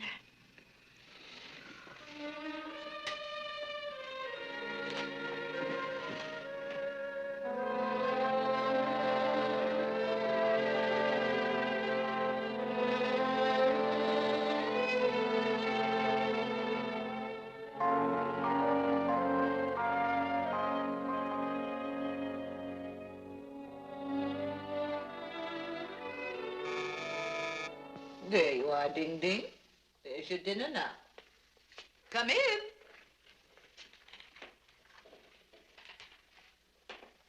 Oh.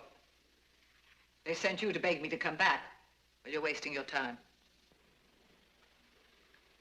I came to apologize. You only said what everybody's been thinking about me for a long time. Only they wouldn't say it because they wanted my money. But I have no intention of being the family joke. Please go.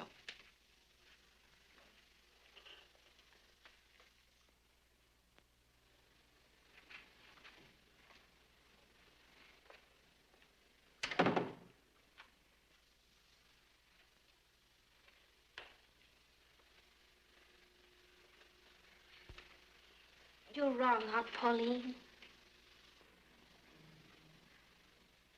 I don't blame you for being angry. What I said was thoughtless and rude and unforgivable.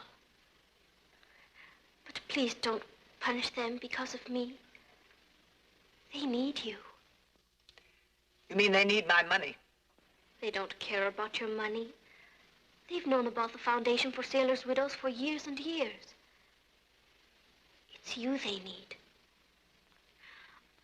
I believe the reason you act the way you do is because you're lonely and you want attention. Then, when people pay attention to you, you get angry because you think it's your money they're interested in.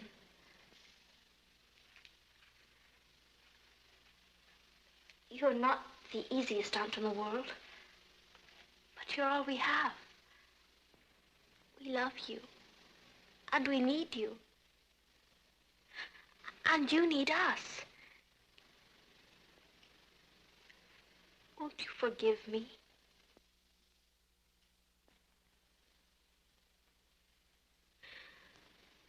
I'm sorry. Goodbye, Aunt Pauline.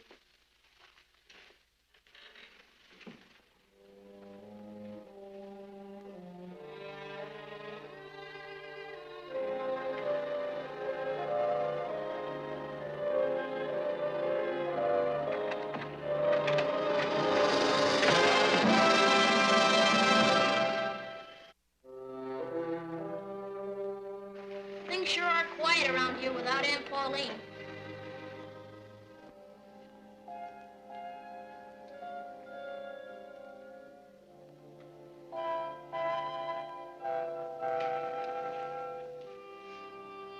Patty, you want to warm up your zither? Natalie?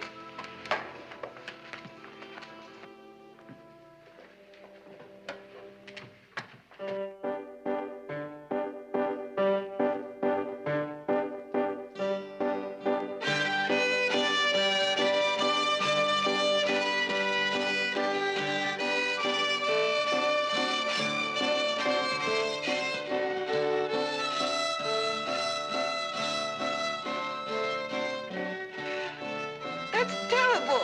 What's the matter with all of you? Where's the rhythm? You have no sense of rhythm.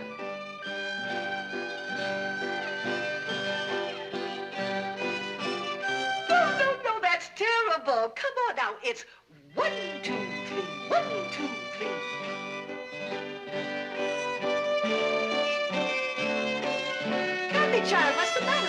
Don't you know the difference between a B and a G flat?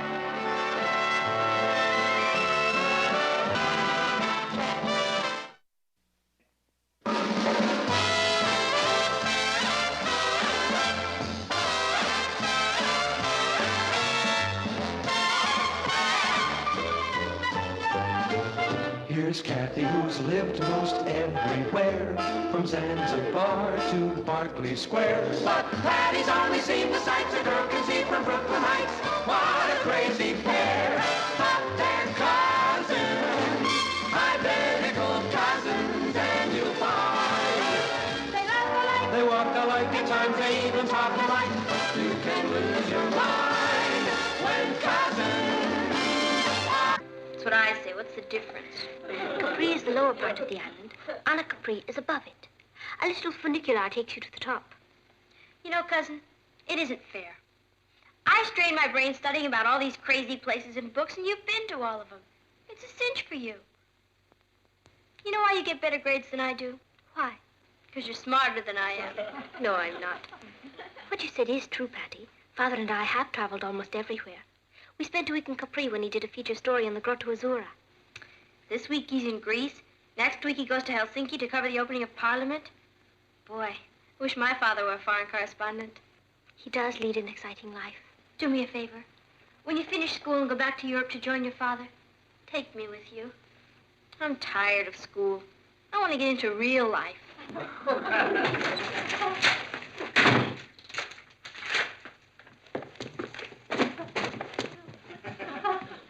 Expecting an Indian raid? Are you in some kind of trouble, Ross? Boy, am I. You Welsh on your gambling debts and the syndicates after you. Don't open the door. How are we going to find out who it is if we don't open the door? I know who it is. It's a girl. Well, what does she want? Don't ask.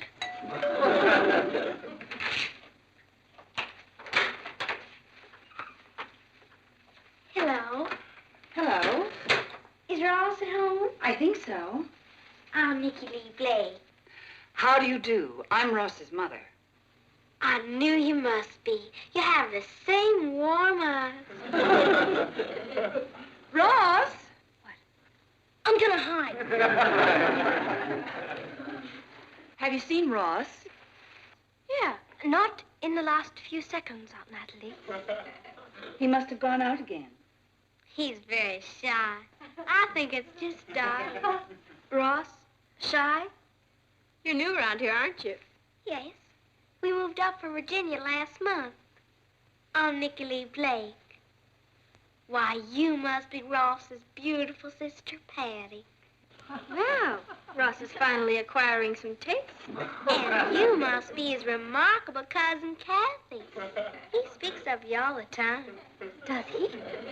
The reason I came by is that we're having a novelty leap year dance Friday, and the girls are asking the boys.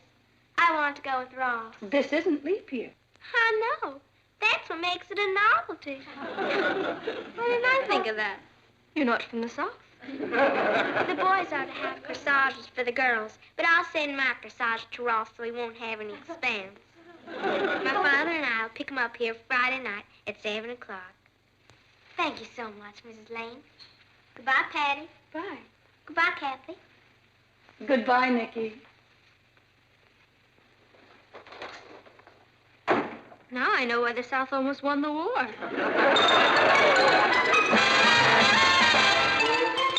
Meet Kathy, who's lived most everywhere, from Zanzibar to Berkeley Square. But Patty's only seen the sights a girl can see from Brooklyn Heights. What a crazy pair, but they're cousins, identical cousins all the way.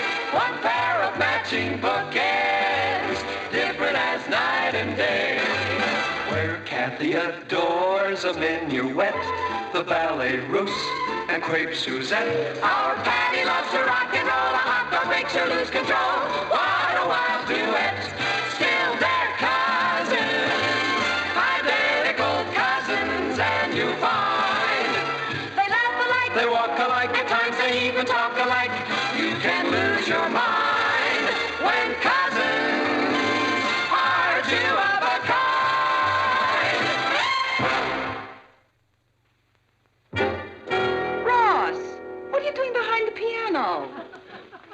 shopping. Mom, you don't know what I've been going through. She follows me everywhere, and she keeps bringing me all kinds of presents. I'm the laughingstock of PS8. Kid. Come on, Kath, I'll play you a game of darts. All right. Hello? Yes, this is Mrs. Lane. Oh, hello, Mrs. Blake. Yes, Nicky Lee just left. The dance Friday night? Well, I'm afraid Ross doesn't... A charity dance? A charity dance for orphan children. The school is sponsoring it? Well, of course, Ross would be delighted to go. Well, that'll be fine. Friday night at 7. Thank you for calling. Goodbye. Mom, what have you done to me? I had to accept, darling. Why would you want to do that to me? I'm your only son. It's for a very worthy cause. I won't go. Oh, you're being silly about this. Of course you'll go.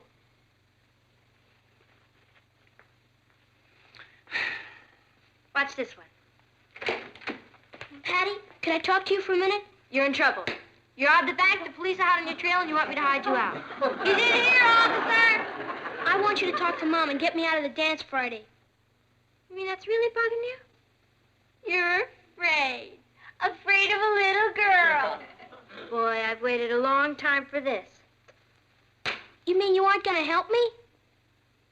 Help you? Do you remember the summer you sold mimeographed copies of my diary? And the time you entertained my boyfriends by showing them baby pictures of me on a bearskin rug? And you're coming to me for help?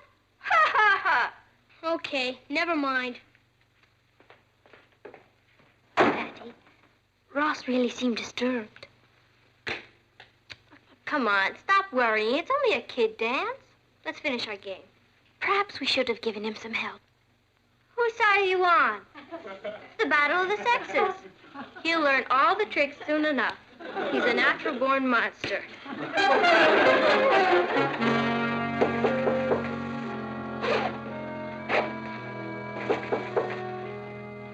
Come in. Oh, it's you.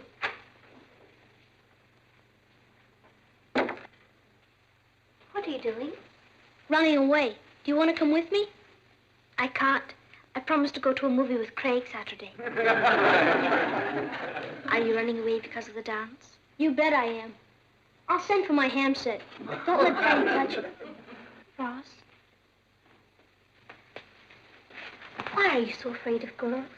How do I know? I'm not a psychiatrist. I'm just a scared kid. Afraid of me? I'm a girl. You're only a cousin. You don't have designs on me. I'm sure Nicky has no designs on you. She seems very nice. All you have to do is take her to the dance and bring her home, and that's the end of it. No, it isn't. That's only the beginning. First, there's another dance, and they expect you to take him to that. Then you have to take him out to dinner and to the movies. Before you know it, you're engaged, and you have to wear clean shirts. Then you get married, and you have to take your old bride with you on your honeymoon and get a job. And for the rest of your life, it's bills, bills, bills. Kathy, I'm not ready to get married. No one said anything about marriage. It's only a dance. You don't know Nicky Lee Blake. She's murder. Why don't you tell your mother how you feel? She sold me down the river. All you women stick together. That's how you get us. Goodbye, Kathy. All right.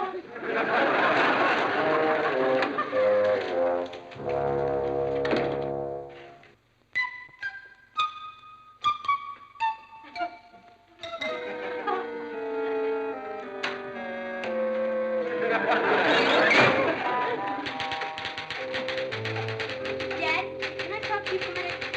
Yes, certainly, son. Okay. I'm having girl trouble. Oh, I see.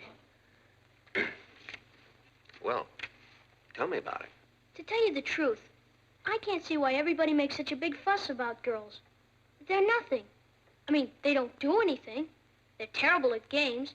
They're either crying or giggling all the time, and they play with dolls. You're not even allowed to hit them. That's true. Why would anyone want to give up baseball for that? Well, as you get older, Ross, you'll You'll develop more mature interests. Girls will be among them. Not me. I'm never gonna get married. You have to support your wife for the rest of your life, and what does she do for you? Oh, she'll cook, clean, be a companion, nurse you when you're sick, wash the dishes, do the laundry, bring up your children. Who wants to marry an overpaid maid? You think your mother is an overpaid maid? Well, of course not. I mean, she isn't a woman. She's Mom. They don't make them like her anymore. I agree. But you know, if you're very lucky, son, maybe one day you'll meet someone a little like her. Promise me you won't get your feelings hurt if I tell you something? Of course not. Shoot. I wish I'd found her first. Papa, Papa. It's the Rock Hudson of Brooklyn Heights. Dance with me, Rock. I'm gonna swoon. You think you're so funny? Well, I hate you. What'd I say? Hey. Ross is going through a very trying period right now, Patty. 'Cause he's going to a dance?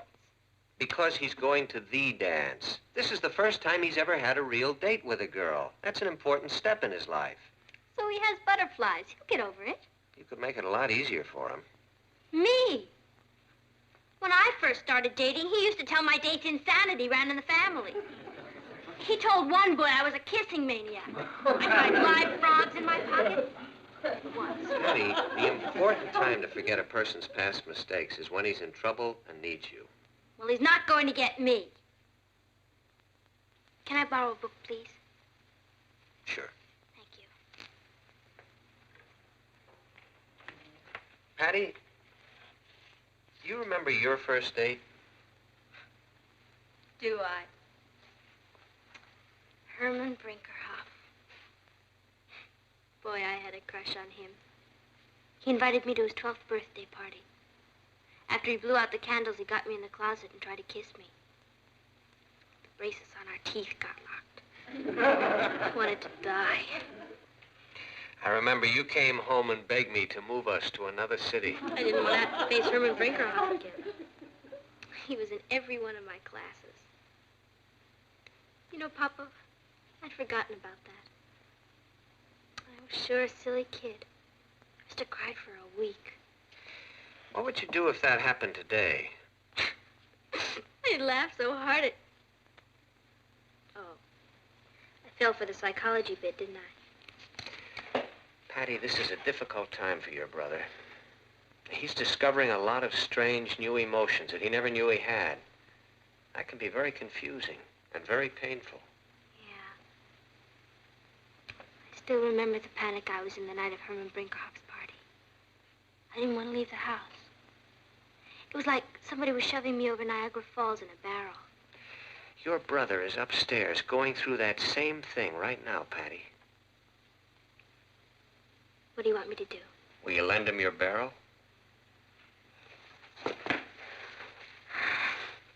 He doesn't deserve you. Neither do I. Well, if he has to go over the falls, I guess we might as well see that he has a comfortable ride. Right. Patty? Thanks.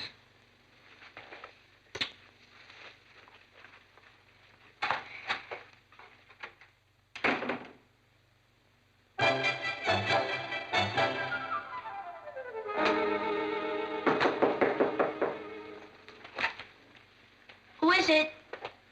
Me. Go away. I want to talk to you. Leave me alone. I'm sick. Please open the door, Ross.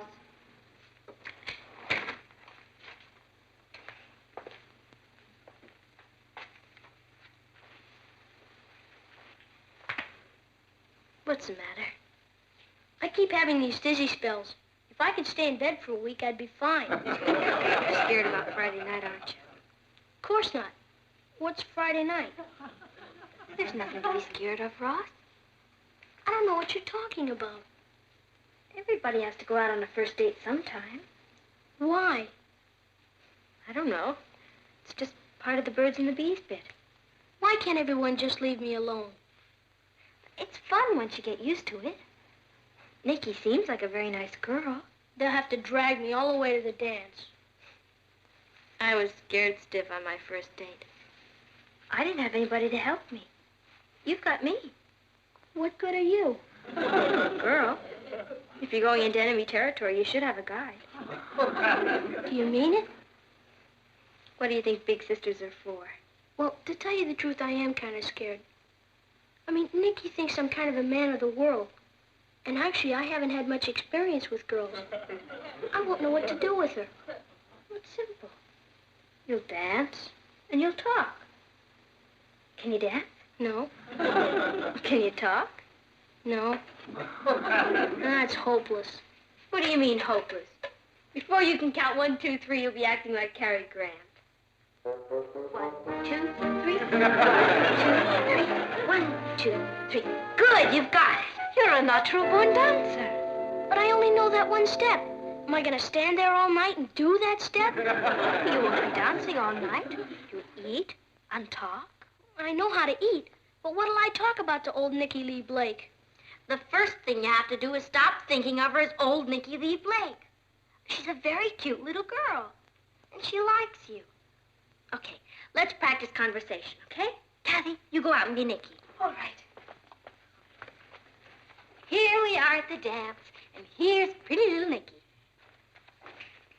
Hello, Ross. Hi, Kathy. I'm Nicky Lee. Oh, hi. Oh, that'll sweep her off her feet. Can you put a little more enthusiasm into it? Hi. This certainly is a nice party, isn't it? Yeah. I love to dance, don't you? Yeah. Have you lived here all your life? Yeah. Did I do something wrong? Well, you're laying there like a lump of wet concrete. Haven't you got anything to talk about? It's no use. I'm not a ladies' man. Now, let's try it again. The big secret in being popular is to make your date feel you're interested. Okay? Now, ask questions. Go ahead. Say, what do you think of the Mets this year? I thought you'd try a more general question. What kind of ice cream do you like? Maybe we could get a doctor's certificate saying you're sick. Okay, come on, we'll try it again.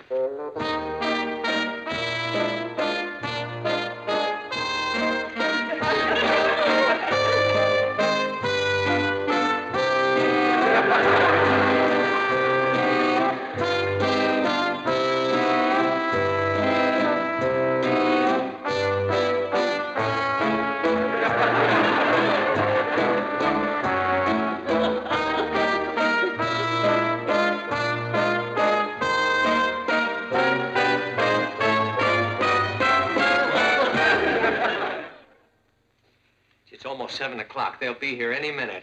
Ross must be up in his room. We'd better go get him. Ross! Come on! It's time to go! Ross! Ross! The crazy mixed-up kids run away.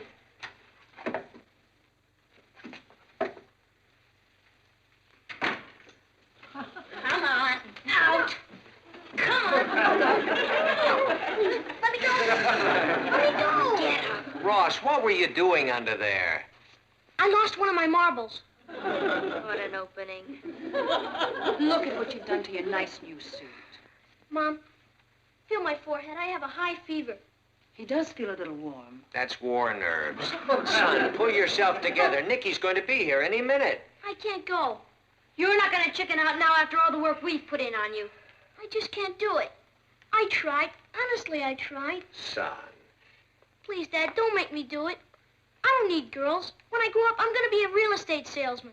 You know, it wouldn't be so bad for you if you just faced the music. They're here. Let's go. Come on. Let's go see Nicky. Come on. You don't understand. I have this terrible headache. Ned, I won't ask you for another favor. Please? Will you stop acting like a baby? It's only a party. I'll give you all the money in my bank if you let me go. That's over $50. Will you cut it out? You act like you're going to your execution. I forgot how to bow. Please, let me go upstairs and practice. No. Well, Good evening, Nicky. Good evening, Mr. Lane. Good evening, Mrs. Lane. Good evening, Nicky. Daddy's in the car. Is Ross ready? I can't go. I'm sick. What's the matter? I think it's pneumonia. Oh, I'm so sorry. Have you seen a doctor? You don't seem to have any fever. That's the trickiest kind. Hey, that's a pretty dress. I'm sorry I have to waste it. That's the bravest thing I've ever heard of. Here you are, dying of pneumonia, and you're worried about me. Well, that's the way I am.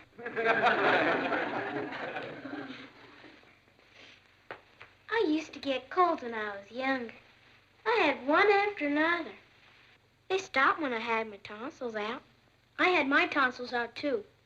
They gave me ether. Really? I had ether, too. I was a terrible coward about it. You must have been very brave. I guess so. It's different with a man.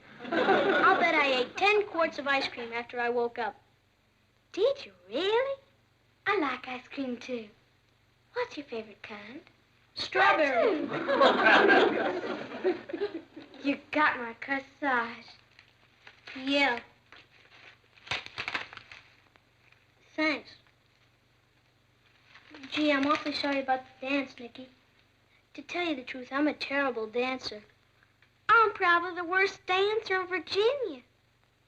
Anyway, I like just talking to you. You're the most fascinating boy I've ever known. Me? Fascinating? Oh, yes. Well, I feel better now. I guess Nicky and I will be going to the dance. Well, that's fine, John. Have a good time now, son. Thanks. You know how these old dances are. Have Ross show you some of the new steps he knows. What new steps? Oh, just some of the very newest dances I picked up. I'll teach you if you're interested. I'd love to. Well, shall we go, Nick?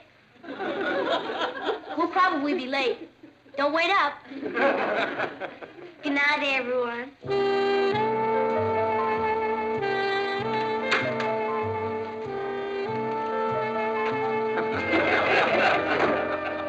See him? He was debonair. He's a natural-born lady killer. Oh, what are you crying about? Isn't it silly? I feel as though I've lost him.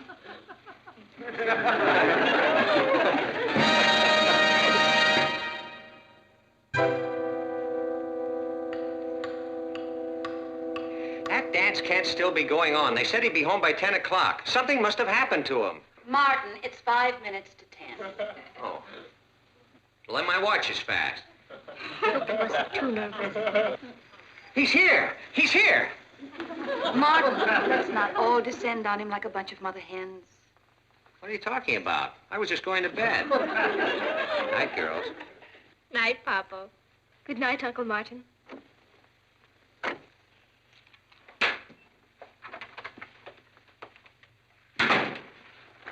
Thank you for a lovely evening, Ross. It was nothing. You made it perfect. You're the best dancer I've ever seen. You make my sister Patty look like nothing. Do you want to go to a movie Saturday? There's a new Western. I love Westerns. We'll go Dutch. Mother would like you to come to dinner one night next week. Great. And you come over here for dinner. Do you believe it? Well, Father's waiting.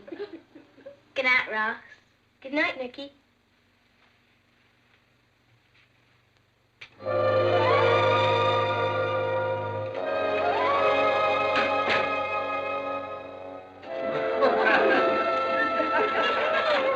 Hi, Kat. Hi, Sis. How was the party? Okay. You know how dances are. You've been to one, you've been to them all. How'd you get along with Nicky? She's okay, I guess. I see. Well, I'm gonna hit the sack. Good night, Kathy. Good night, Ross.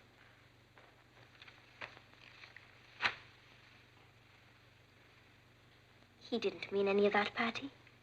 Let's face it, he's selfish and ungrateful. When I think of all the trouble we went to so that he... Oh, I forgot. What? Thanks for the greatest evening I've had in my whole life.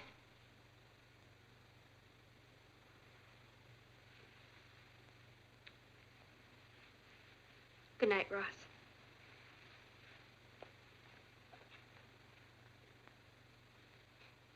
Men, what are you going to do with them?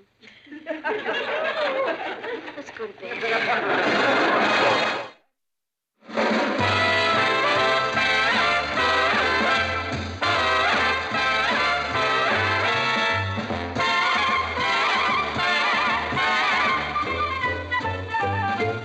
Here's Kathy, who's lived most everywhere, from Zanzibar to Berkeley Square. But Patty's only seen the sights a girl can see from Brooklyn Heights. What a crazy pair, but they're cousins, identical cousins, and you'll find they laugh alike, they walk alike, at times they even talk alike. You can lose your mind when cousins are two. You've lived in Europe too long, cousin. Time you got acquainted with some of our swinging American customs. What does one do at a slumber party? Everything but slumber. Oh, boy. Mom, tell him. Ross, these are for the slumber party. Can I join the party? No. If you step 1 foot out of your room tonight, I'll clobber you. Who wants to watch a bunch of crazy girls in pajamas anyway? You've seen one, you've seen them all. Mom, couldn't you put them up for adoption? Gee, they look good. Maybe I could have the gang over for a cookout Saturday. Well, I don't know why not. Because my girls' club is meeting here Saturday. Oh. Maybe the Saturday after that? Oh, I'm afraid my civics club is meeting here, but we'll find a day for your cookout. Sure. Will you please get out of my way? Who are we expecting, the 6th Army? The 8th. Do you want to play a game of chess, Dad? You don't play chess. You could teach me. I'm a quick learner. No, not tonight, son. Then will you watch television with me? Yeah, I've got some reading to do. Sure.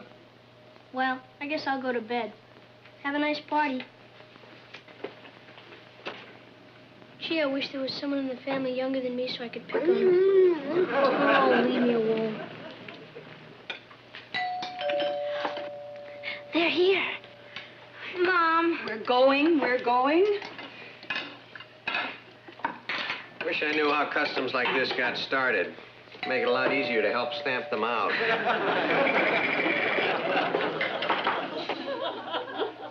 I've heard of camping out, but this is ridiculous. Oh, come on, older generation. Well, we made it. Is there anything to eat? Stow your gear and we'll go up and change.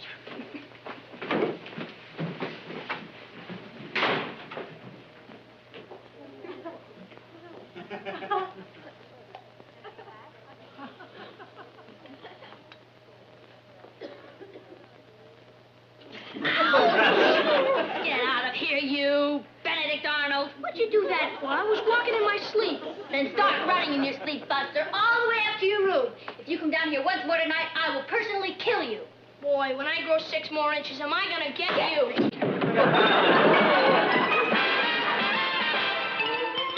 Meet Kathy, who's lived most everywhere, from Zanzibar to Berkeley Square.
You hold the beast at bay till we get these birds' nests out of our hair.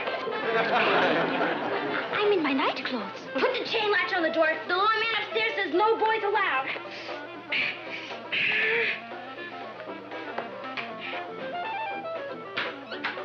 Hiya, Kathy. I'm sorry, Richard. I can't let you in. Yeah, I know, but I'm already in. Where's the goon squad? The what? The Phillies, up at Dreamsville, the girls. Oh, they'll be here in a second. They had to get some things out of their hair. As long as it's not us. Greetings, monsters. It's the Wolf Pack. So toss us our little Red Riding Hood, wench. Down, Fang. You can't turn us out like this. It hurts us worse than it hurts you. Good night. Don't think it hasn't been fun. Don't be hasty, girl. The night's still young. Yeah, so are we. And that's what the lawn man upstairs says, and that's why you have to leave. Bye. Whoever thought of boys must have made $1 million. Then somebody came along and thought of girls. Think of the money there must have been in that.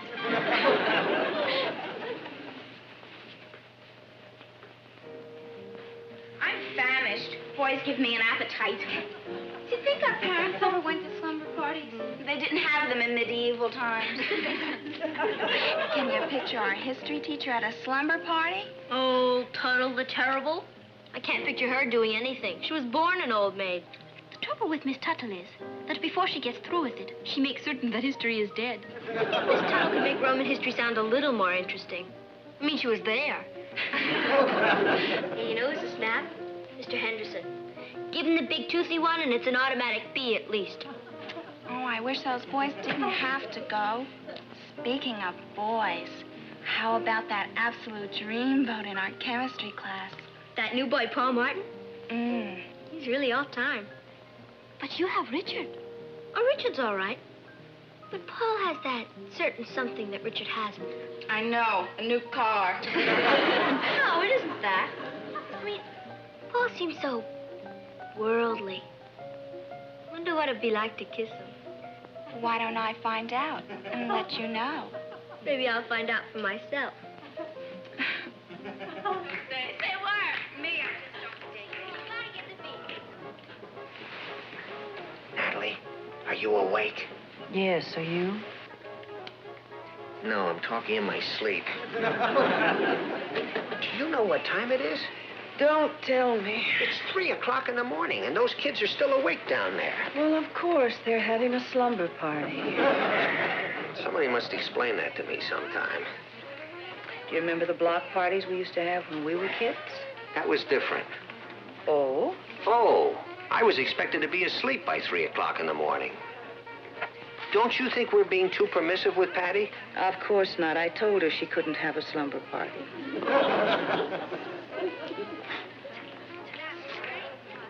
Listen to them.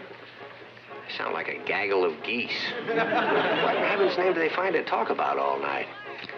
Boys, food, boys, teachers, boys, clothes, boys. I'll certainly be glad when they're over this stage and a few years older. No, you won't. Why not? Because Patty and Kathy will probably be married and living in their own homes. And we'll remember tonight and them downstairs with their friends at 3 o'clock in the morning. And we'll be grateful for tonight. Yeah. Can't win, can you?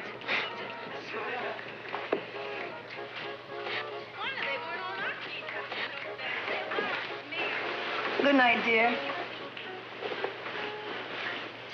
You want to bet?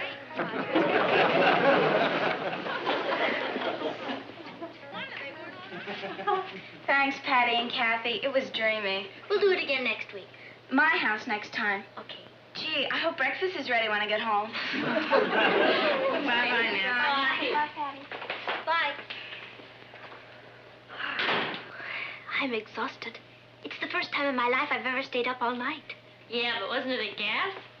Are human beings allowed in here now? Hi, Papa. Good morning, Uncle Martin. How was the orgy? A blast. Yeah, that's what it sounded like from upstairs. Oh, I'm sorry if we kept you awake. Think nothing of it. I'm going to curl up with a good newspaper. Your mother is upstairs, sleeping off the party. That's what I'm going to do. I can't stay awake another minute. Me too. Richard's taking me to the movies this afternoon. I don't want to fall asleep in the middle of 13 bony men.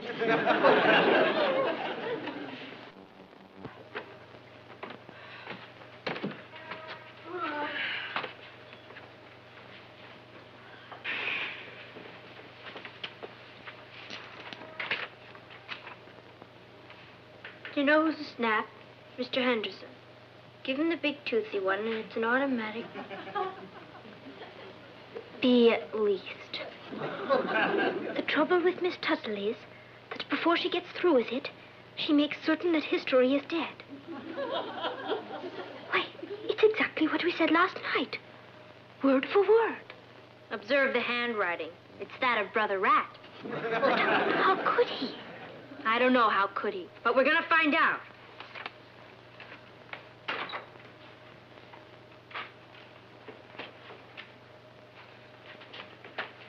He's escaped.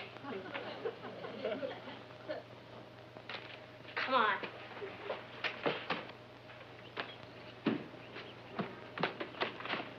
Hey, you. Oh, hi, girls. You promised you weren't going to listen in on us last night. Who says I did? I hand you Exhibit A, and here is Exhibit B. I wasn't sure whether to write that or that new boy, Paul Martin. He's really all-time. Keep talking. Oh, Richard's all right.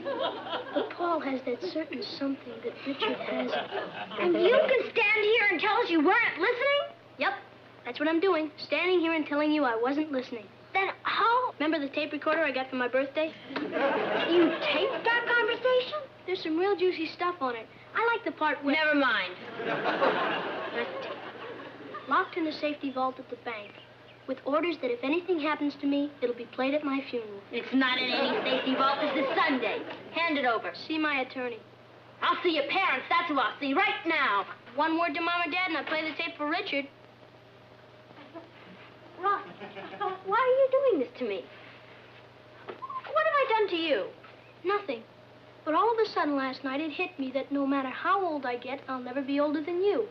Now, for a while, I can be. I want a little attention paid to me around here. Why are you doing this to me? You're just an innocent bystander. When I find that tape, I'm gonna strangle you with it. You won't find it. By the way, I've got a lot of homework. I'd like it done by tomorrow. Why should I do your homework? Not you, Kathy. I don't want to flunk. Why should I do your homework? The trouble with Miss Tuttle is... Where is it? On my desk. You can make my bed and clean my room. You monster. If you think you're going to get away with it... It seems so worldly. I wonder what it would be like to kiss you. What are we waiting for?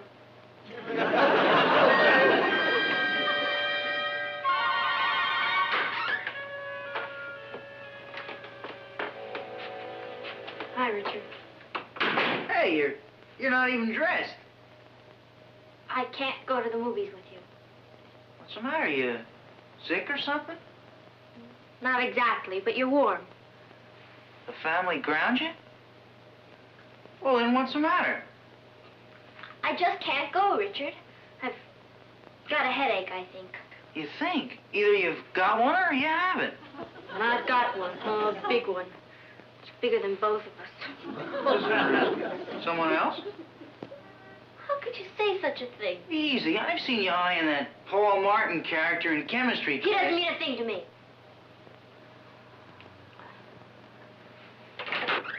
You go on to the movie, Richard. I want you to enjoy yourself. Enjoy myself? Go to a movie alone?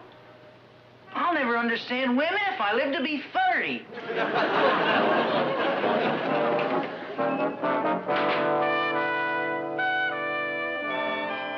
The capital of Uruguay is Omaha, Buenos Aires. Montevideo. Why? Hello, Uncle Martin. I just thought it was time we learned more about our Latin American neighbors. Well, that's Ross's homework you're doing, isn't it? Ross had an important ball game. And you're cleaning up his room for him. Now, you never set foot in here. You always said it wasn't fit for pigs. It is now. How did he con you two into this? Oh, he didn't. We offered to do it. He looked sort of pale, and we told him to go out and get some fresh air or something. Girls, are you sure everything is all right? Fine, Uncle Martin. Sure. We'll do this for Ross, and he'll do something for us someday. I'd like to live that long.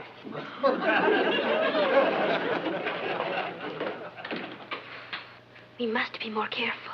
Yeah. Listen, I've got an idea. You take this side of the room and I'll take that side. That tape has got to be here someplace.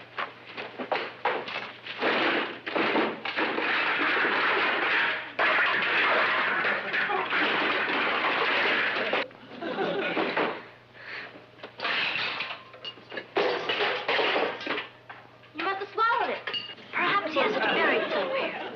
It has to be here. But I give up. Come on, Kathy, let's go. Go? Oh!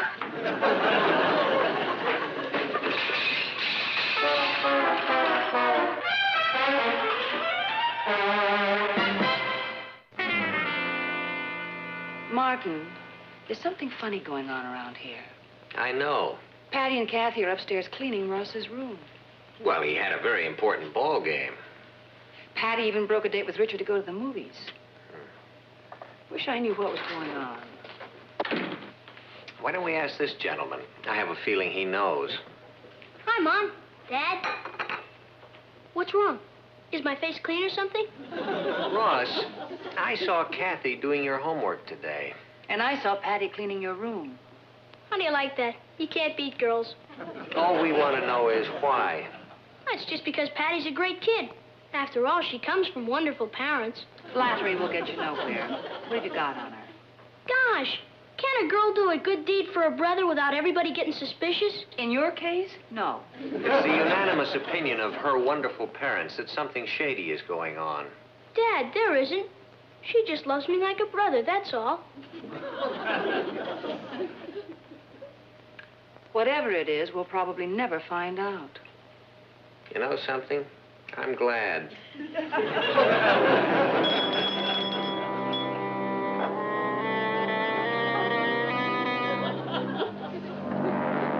Thanks. You may leave.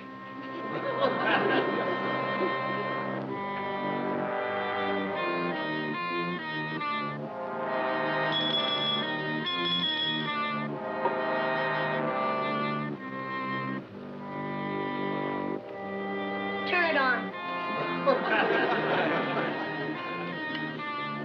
Not that one, Channel 7. You may go.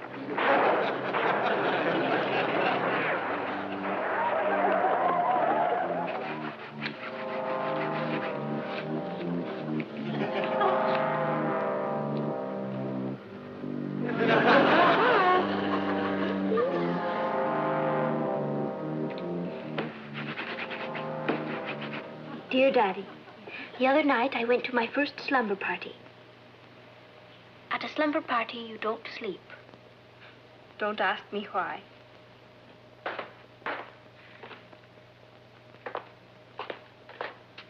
He's giving me a coffee break. There must be some way to stop him. Do they sell hand grenades to minors? I don't think you'll have to find out. I have an idea.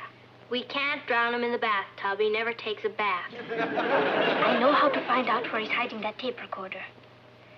We will have to wait for the proper time, but I know it will work.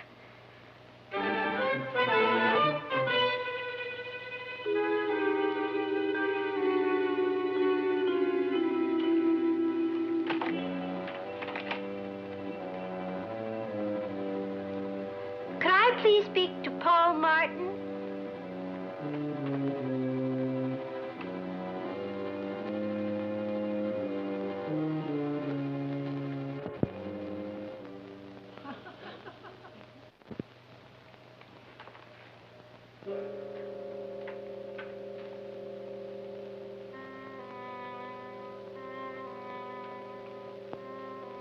Paul, it's Patty, dear. Oh, no, I'm sure Richard doesn't know anything about it. Oh, same meeting place? That's wonderful. He'll never find it. Paul, you really do? Well, I feel the same way about you, too. Same place. Tomorrow? Darling, you know I'll be there. Bye.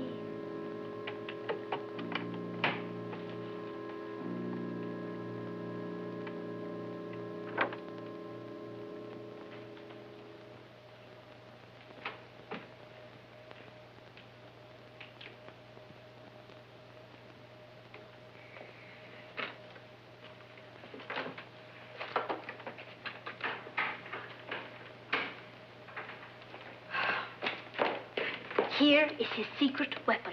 Thanks, Kath. The reign of the little king is almost over. I shall summon His Majesty. Ross! Ross? Patsy would like to talk to you a moment. What does she want? I'm watching television. I don't know. She said it was important. What is it? Come over here where we can't be heard. Listen, I'm worried. Mom and Pop are beginning to wonder about all the service you're getting. So what? What they don't know won't hurt them. What if they find out? Why should they? I fool them all the time. Oh, do you really? Are you kidding? I can wrap them around my little finger anytime I feel like it. You can? How? There's nothing to it. If I want something from Pop, I tell him how great his editorials are. But you really think so, don't you? Who reads them? How do you handle your mother? That's easy. She eats up flattery. She comes down in the morning looking like a mess. I tell her how beautiful she is and the world's my oyster. Well, if it's as easy as all that, I guess we don't have to worry. All you have to worry about is me. By the way, I'm running a little short of my allowance again. I'll take care of you. I knew I could count on you. You certainly can.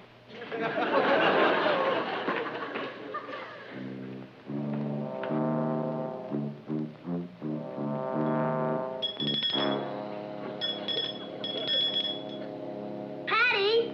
Kathy!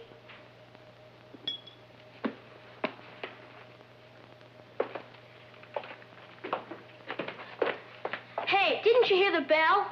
Sure, we heard it. Well? We have something for you to hear. There's nothing to it. If I want something from Pop, I tell him how great his editorials are. Not this time, buddy boy. The king is dead. Long live the queen. You aren't going to play that for Mom and Dad, are you? You bet we are. I was only showing off. You know I love them. It would hurt their feelings. Look who is suddenly worried about hurting people's feelings. All right, we won't give it to them.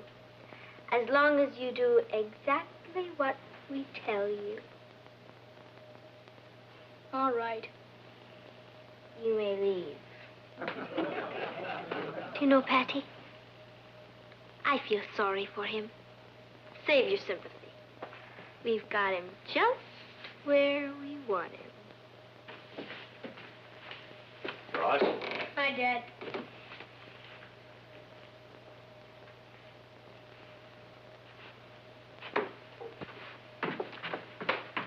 Do you know what it's going to mean, having our own private slave? He'll do our chores, run our errands. Hi. Oh, hi, Papa. You two seem very happy. We are, Uncle Martin. You know, Ross doesn't seem very happy. I'm worried about him. Oh, don't worry about Ross. We'll take care of him. I have a hunch that he feels he's being neglected. I promise you, he's not going to feel that way anymore. Good. I know sometimes he's inclined to show off a little bit, but that's the only way he can fight back. Fight back? Well, being the youngest member of a family can be very painful, particularly if you're a sensitive boy with an older sister. Now, we all get so busy with our own problems sometimes that we forget how important Ross's problems can seem. But all he's looking for is love and recognition. Well, he gets plenty of love, but I'm not sure we've been giving him enough recognition.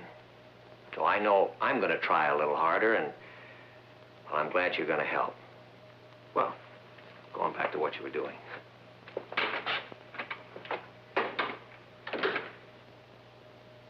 Patty. Don't say it. We lost our slave. Any more hot dogs? I want some more chili. Sure, we're loaded. Do you mean to tell me you ate all that food already? You'll get sick. care. What? If I get sick, you make the best hot dogs and chili in the whole block. Thanks. Promise you won't think I'm a sissy if I tell you something? Promise. I love you.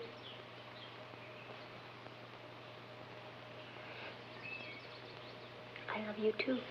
Shh, not so loud. I don't want the guys to hear.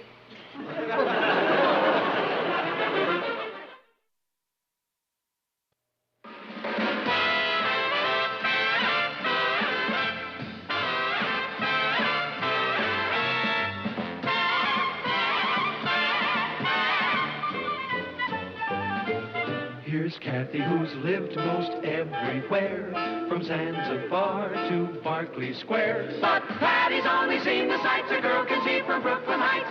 What a crazy pair, but they're cousins, identical cousins, and you'll find they laugh alike, they walk alike, at times they even talk alike. You can lose your mind when cousins